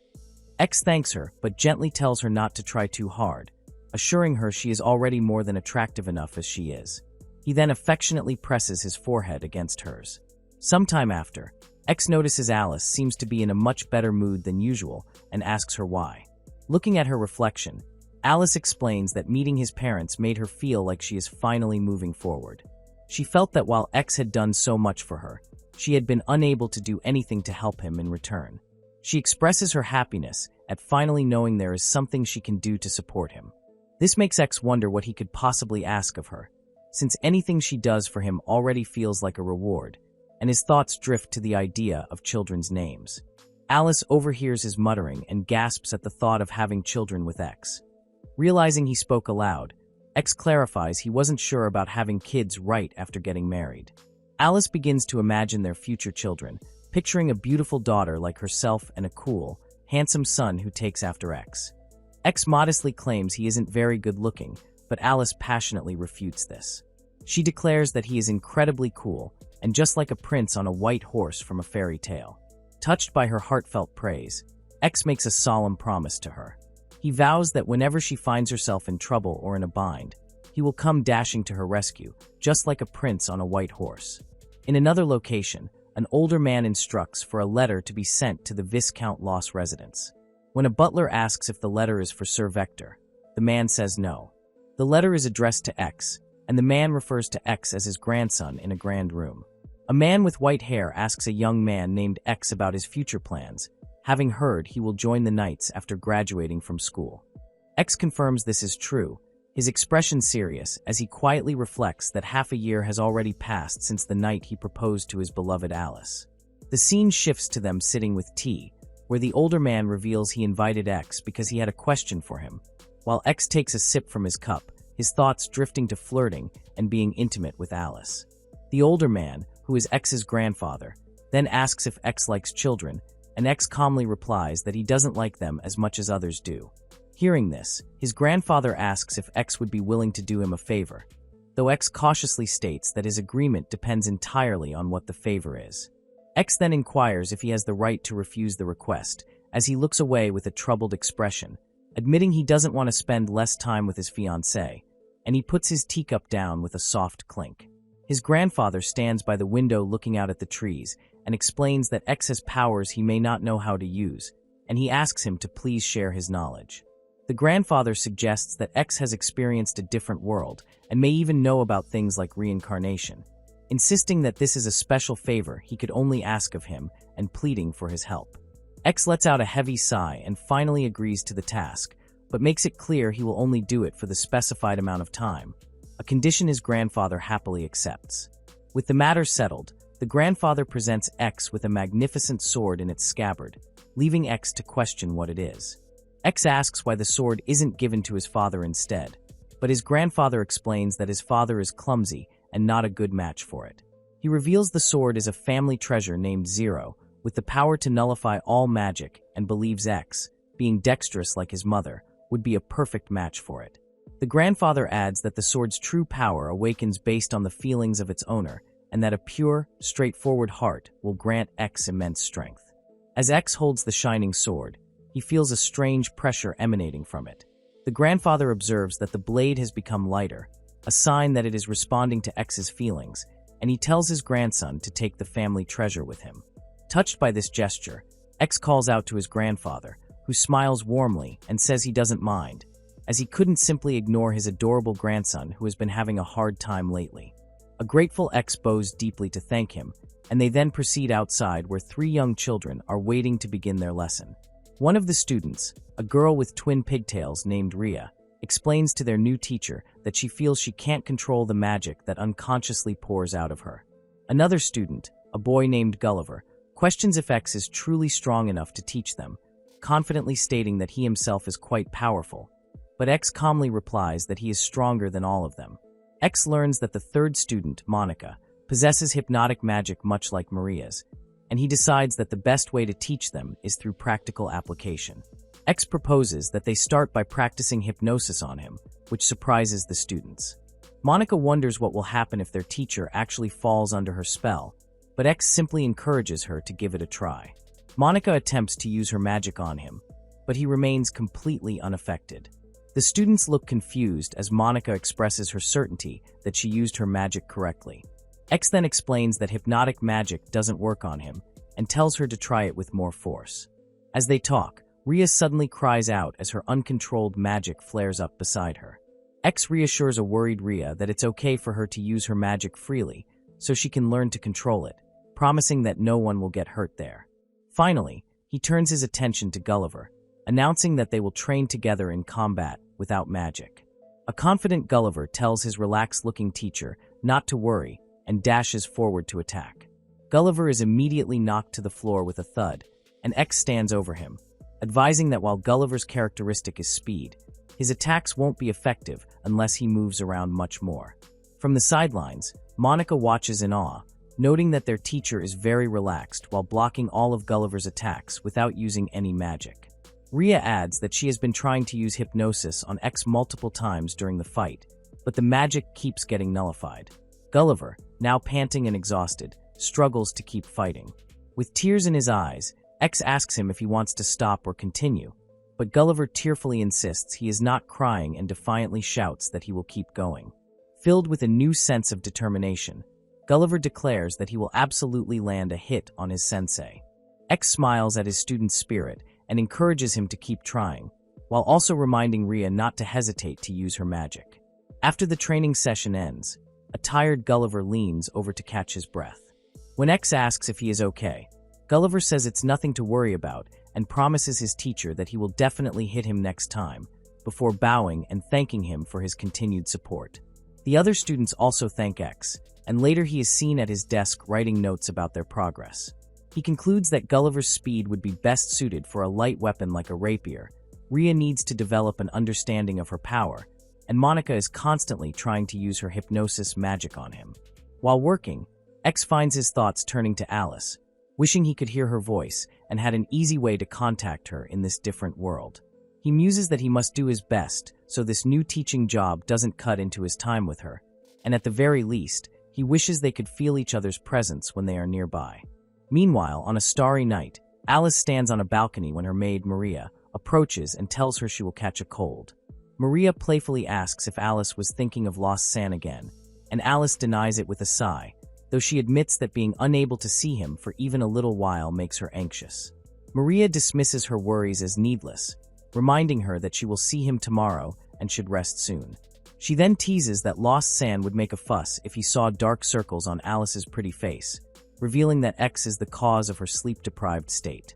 Blushing, Alice admits that she wants to look as cute as possible for him, and she eagerly wishes for tomorrow to come sooner. A close-up of a hand flinching away from a plate of dessert as a question is asked about whether X is a teacher. The scene then shows Alice and X sitting together on a comfortable-looking sofa, where Alice explains that her grandfather asked her to teach magic to some children once a week. Curious, X inquires whether the students are boys or girls. Alice clasps her hands together with a worried expression, confessing that she has been feeling uneasy lately during the times they cannot see each other. She expresses her fear that X might meet another girl while they are apart and admits that this feeling is strange because she truly believes in him. X, looking at her with a serious expression, answers her earlier question, revealing that there is one boy and two girls in the group she teaches. With a concerned look on her face, Alice tells X that she worries about him. X smiles gently and reassures her, saying that he knows exactly how she feels because he also has moments of worry despite having complete faith in Alice. He then rises from the sofa and moves towards her, mentioning that he was just getting ready to give her something special. X leans in closer to Alice and softly asks her to keep her eyes closed for just a second. A slightly puzzled Alice agrees and closes her eyes as instructed. He then presents a gift to her, telling her to open it and see what is inside while admitting that it is a little embarrassing for him because he made it himself. As Alice looks at the gift, X explains that he wanted them to have something that would make them feel connected to each other, even when they are apart. Alice gazes at the present and begins to wonder if the pendant X also contains something similar, perhaps a picture of her, creating a matching set for them. X confirms her suspicions with a warm smile and opens his own locket, revealing a small picture of Alice tucked safely inside. He tells her that even when he cannot see her, just having this picture with him makes him feel like she is by his side and brings him a great deal of comfort. He then asks if she is okay with this gift, offering to take it back if she does not like it. A bright, happy smile spreads across Alice's face as she tells X that she is more than happy with the gift, especially because he prepared it with her in mind. Blushing slightly, she admits that while it is a bit embarrassing, she would love to keep it. As she holds her own locket, she notices that there is something carved into the metal. The locket is shown in a close-up, revealing a beautifully engraved message that says, X pledges eternal love to Alice. Alice then asks what is written on his locket, and he playfully asks if she really wants to know. Overwhelmed with emotion, Alice's eyes fill with tears as she says there is no need to tell her because she feels she already understands. It is revealed that the inscription on Alice's locket reads, Alice's eternal love for X. Feeling incredibly happy, Alice tells X that his requests are now forbidden because they make her too joyful. Instead, she offers to grant him one request of his choosing as her way of giving something back to him. Alice thoughtfully wonders what she could possibly get for him, while X expresses that any gift from her would be a treasure. He silently thinks to himself how incredibly cute she is and how much he wants to take her home. Alice then prompts him to make his request, and he replies that there is one thing he would like to ask of her. X reveals that his request is for Alice to wear a particular outfit that he has in mind. Without any hesitation, Alice agrees and says she will do anything that X wants her to do. The story then jumps forward in time by 1 week. 1 week later, Alice is seen wearing an elegant floral kimono, and she wonders what kind of dress it is. A maid stands beside her as X explains that it is a type of dress from Eastern countries called a kimono. He thinks to himself, wondering if the kimono was brought into their world by a reincarnated person or if it is an original design. Alice turns to the maid and thanks her for helping her get dressed.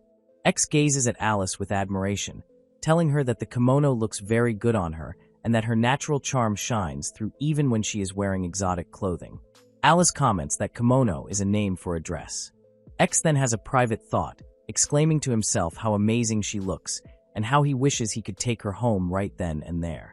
Alice asks X if he wanted to see her wearing a kimono, and he admits that he did just a little bit. He explains that he didn't request a men's version because his main desire was to see her in one. He then appears wearing his own kimono, thanks her, and mentions there are other clothes he would like her to wear as he gestures toward a pile of her garments. X slides another box toward Alice, who looks surprised. He tells her that after the kimono, he would like her to wear the item in this box, describing it as a classic one-piece dress that is perfect for beautiful girls like her.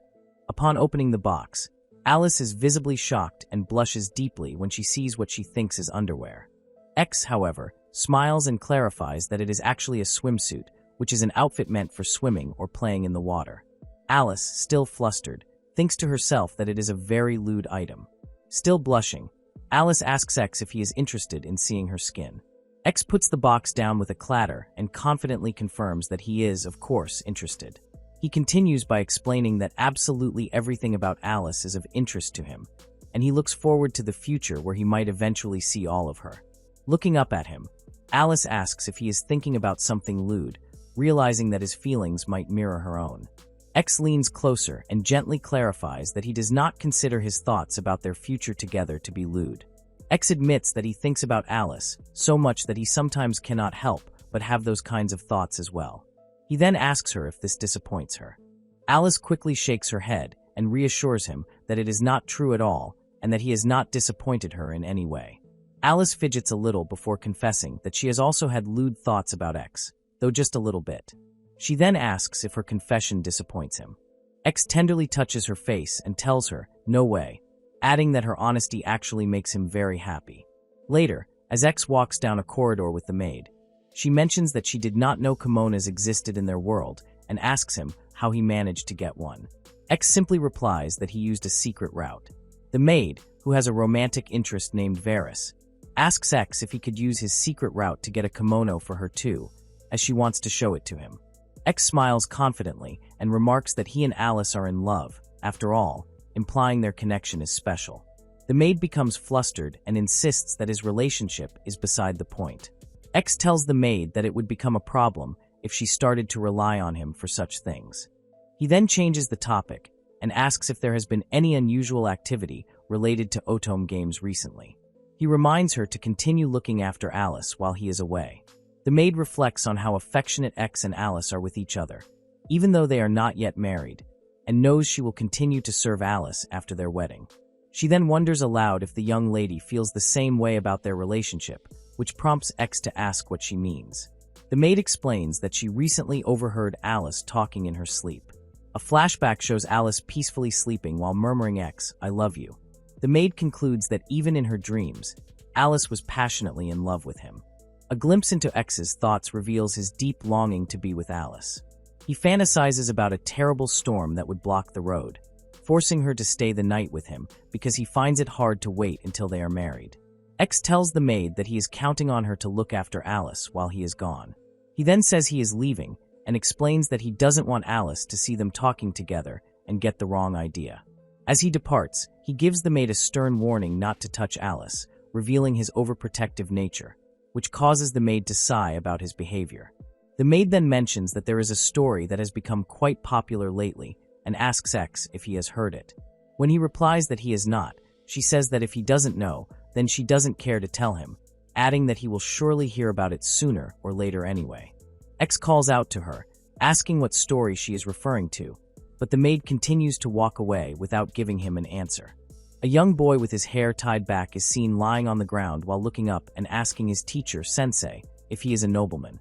Inside a building, a group of children gathers around the tall, dark-haired Sensei, filled with curiosity about his life. One girl asks if he has a fiancé, while another wonders if this fiancé is as muscle-headed as he is strong. Sensei responds with a light tap on her head, playfully asking who she's calling muscle-headed. The children then ask if he likes his fiancé, and he replies with a warm smile that she is the best partner he could ever wish for, making the children sigh about how much he loves her. This reminds one girl of a popular book called Tale of the Night. She excitedly explains that it's a wonderful story where a knight rescues a royal's fiancé from a prince after a false accusation and makes her his own princess. The tale has become very famous, spreading even to a princess in a nearby country, and it is rumored to be based on a true story from their own land. The girls are shocked to hear this, beginning to see the story as a real-life fairy tale. One of the students asks Sensei if he knows anything about the story since it happened in their country, and he pauses to think. He then smiles and admits that although he doesn't know if it is connected to that particular story, he has also stolen someone's fiancé before, leaving the children stunned and puzzled by the word stolen. The children whisper among themselves, amazed by this news and agreeing that it makes sense for someone as impressive as Sensei. The boy with the tied-back hair looks at him with sparkling eyes and asks what she is like, guessing she must be beautiful because she was engaged to a prince. Sensei confirms that he took her from the prince to be his own fiancé and that they are very happy together now. The children's curiosity grows as they spot a strangely shaped necklace around Sensei's neck. He pulls it out and shows them that it is a locket pendant, an accessory for keeping a picture of a loved one inside. When he opens it, the children look in awe at the photo of the beautiful woman inside, then issues a gentle warning, looking particularly at a boy named Gulliver, explaining that he gets very protective when it comes to his fiancée, Alice. He clenches his fist and adds that he won't hold back if they even think about her, which frightens the children into promising they will leave his fiancée alone.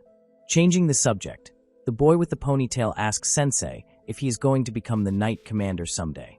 Sensei agrees that it's true, and the boy immediately declares that he wants to be one of Sensei's subordinates.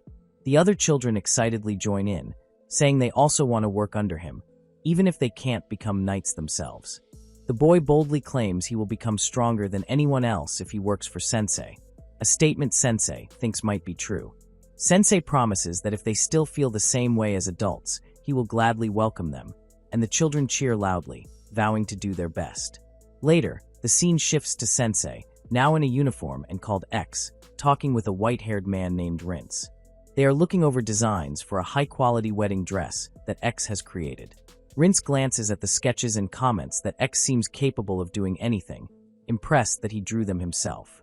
X brushes off the compliment, saying he has difficulties too, and then asks Rince for advice on how to be like a prince from a story.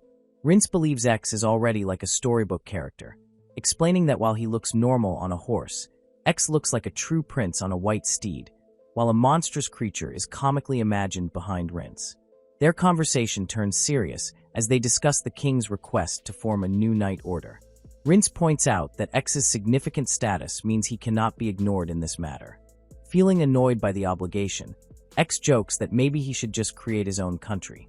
He quickly dismisses the idea, however, because he does not want to burden his beloved Alice with the difficult role of a queen, preferring to protect her current happy life. Rince calmly tells X that if he were truly serious about building a nation, he would gladly help him pursue his ambition. They then share a laugh, jokingly calling each other black-hearted bastards. Just as X is about to leave to meet Alice, Rince stops him to ask for a serious favor. He needs X to serve as a bodyguard for a woman named Cynthia, who who is visiting for her pre-engagement announcement. This is because there have been a series of recent attacks targeting magic users. Rince admits that he uses magic and could be a target, which makes X realize that he could be in danger too. X puts his head in his hands, frustrated that he is constantly being dragged into complicated problems. Despite his unwillingness, he agrees to be the bodyguard, driven by the thought that doing nothing could potentially put Alice in harm's way. The chapter concludes on a dark and stormy night as the weather worsens. A person in a cloak is seen running through the rain in a panic.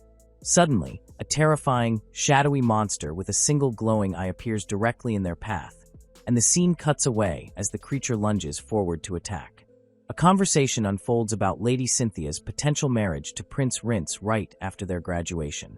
Prince Rince is seen sitting with X and Alice on a luxurious couch, where he playfully suggests they could all hold a joint wedding ceremony together. Alice chuckles at the idea, remarking that one main star is more than enough for such an event, and Rince cheerfully agrees with her sentiment. Suddenly, a thoughtful Cynthia interrupts by addressing X as Sir Knight, just as a small, childlike version of X thinks to himself that he wants to hurry home to get cozy with Alice. The peaceful moment is shattered when an unseen magical attack occurs, and X instantly springs into action, drawing an ornate sword and moving to shield Alice and Rince from harm. Rince worriedly asks if it is an attack, and X confirms that it certainly felt like magic was just used nearby. X holds his gleaming blade and explains that it is a family heirloom with the special ability to nullify magic. A concerned Rince questions if this power would also cancel out X's own body-enhancing magic, but X reassures him that everything is alright. He clarifies that the sword's nullification power has a unique condition.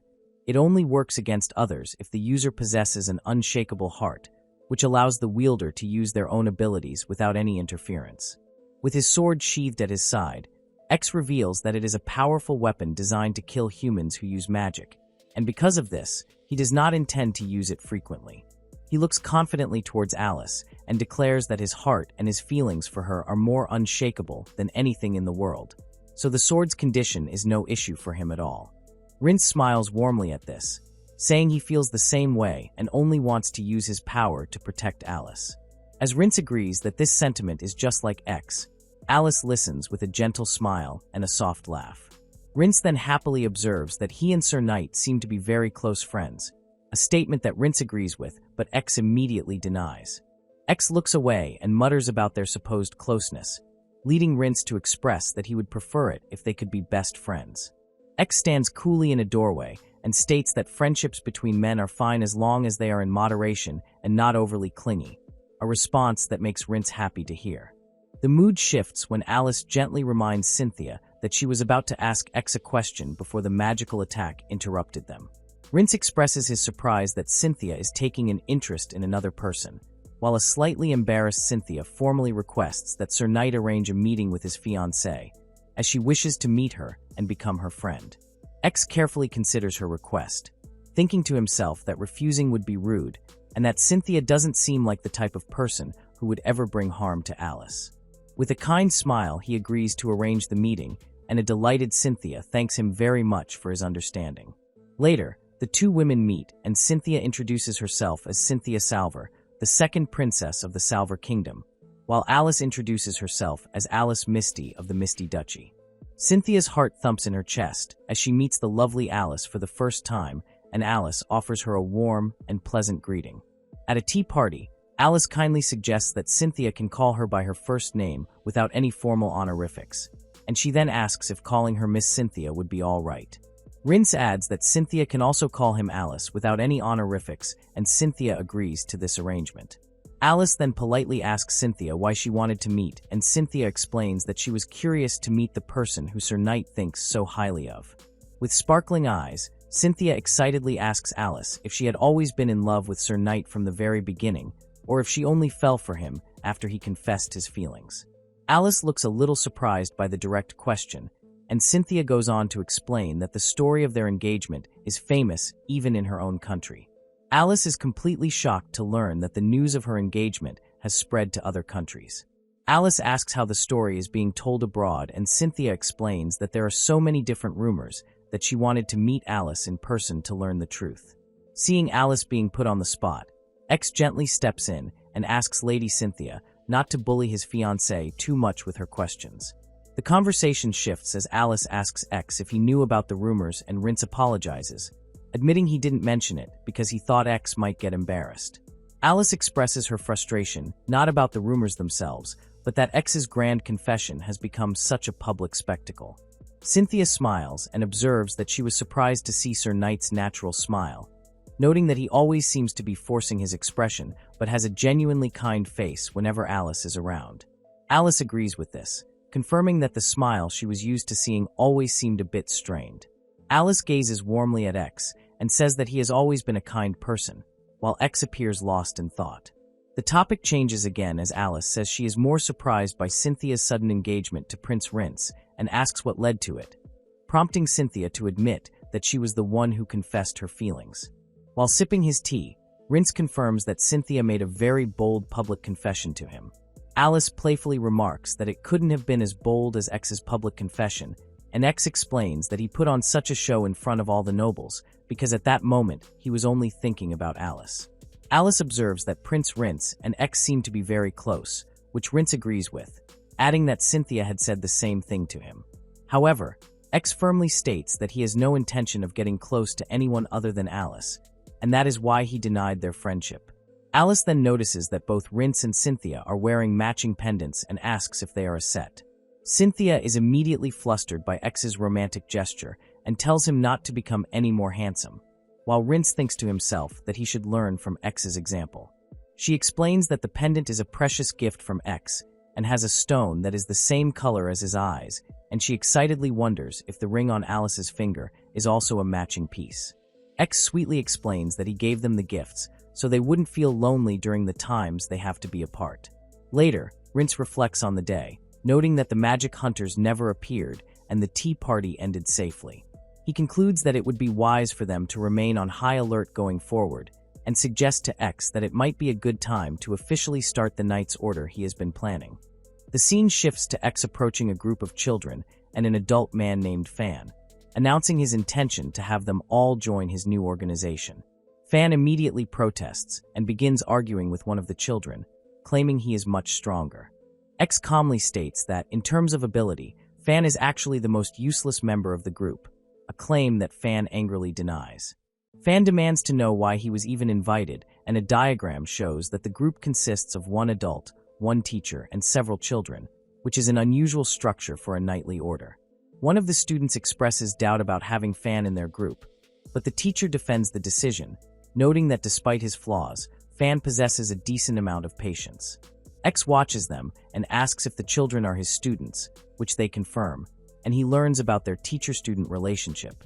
Fan's pride is wounded, and he scoffs at one of the kids, challenging him to a fight, which forces X to step in and break them up. Fan asks X if he will still be joining the regular Knight Order, and X explains that he will be managing both that order and this new specialized organization, a feat that amazes the children. X formally announces that they are forming is a new order of knights, established under the command of His Majesty the King and Prince Rince, with the primary mission of handling dangerous matters like the group known as Prometheus. X reassures everyone that he has no intention of putting the children in any danger. He then looks directly at Fan and states that since Fan can use magic and is quite strong, he will be the one handling the more dangerous tasks, a realization that makes Fan break out in a nervous sweat. The children all cheer enthusiastically and promise to do their best, while a resigned Fan sighs and agrees to join, admitting that he owes X and doesn't have the right to refuse. The newly formed Knight Order gets off to a chaotic start, with its members already bickering and fighting among themselves. X watches them with a weary expression, realizing they have a long road ahead. Despite the chaos, he feels a sense of relief and turns his thoughts to his personal life, happy that he can now focus on preparing for his upcoming marriage to Alice. X daydreams about all the wonderful wedding preparations, thinking about the perfect venue, the dress, and the rings, all for a future where he can spend his life laughing happily with Alice. In stark contrast, a dark and ominous scene shows a group of villains plotting their next move, deciding to attack an orphanage in the lost Viscount X and his fiancée Alice arrive at a church surrounded by trees, with Alice wondering aloud if this is the correct location for their wedding preparations. As they stand before the large wooden doors, she admires the building, thinking it is a beautiful church and a good choice for their ceremony. A small boy with light-colored hair spots them from the doorway and excitedly calls out to Sir X, catching their attention. Alice, with a blissful smile, thinks to herself that being able to have her wedding with X is the greatest happiness she could ever imagine. As they are greeted by children from the church's orphanage, one boy asks X if Alice is the fiancée he is always talking about. X smiles warmly and agrees that she is cute, adding possessively that she is his, which causes a blushing Alice to chide him gently. Suddenly, a woman in a nun's habit with reddish blonde hair appears and introduces herself as Sister Rebecca from the church and orphanage, warmly welcoming Alice as the daughter of Duke Misty and inviting her to simply call her sister. Alice graciously introduces herself as Alice Misty and mentions that X has told her a lot about the place and its people. The children gather around, with one mentioning they heard Sir X and Alice are very close, which makes Alice blush and confirm it's true. One small boy tugs on X's coat and reveals that Sir X always talks about how much he loves his big sister Alice, as everyone shares a light-hearted moment over a cup of tea. Inside, Sister Rebecca expresses her surprise that they chose her humble old church, suggesting that a man of Sir X's stature could have a ceremony in a much grander place. Alice explains that they would prefer a small, intimate wedding with only close family and expresses her genuine happiness to be in such a wonderful church. Rebecca is touched by her words, saying it's an honor to hear that, just as a clattering sound is heard from outside. The children then ask X if he came to see the priest, but Rebecca informs him that the priest is currently out.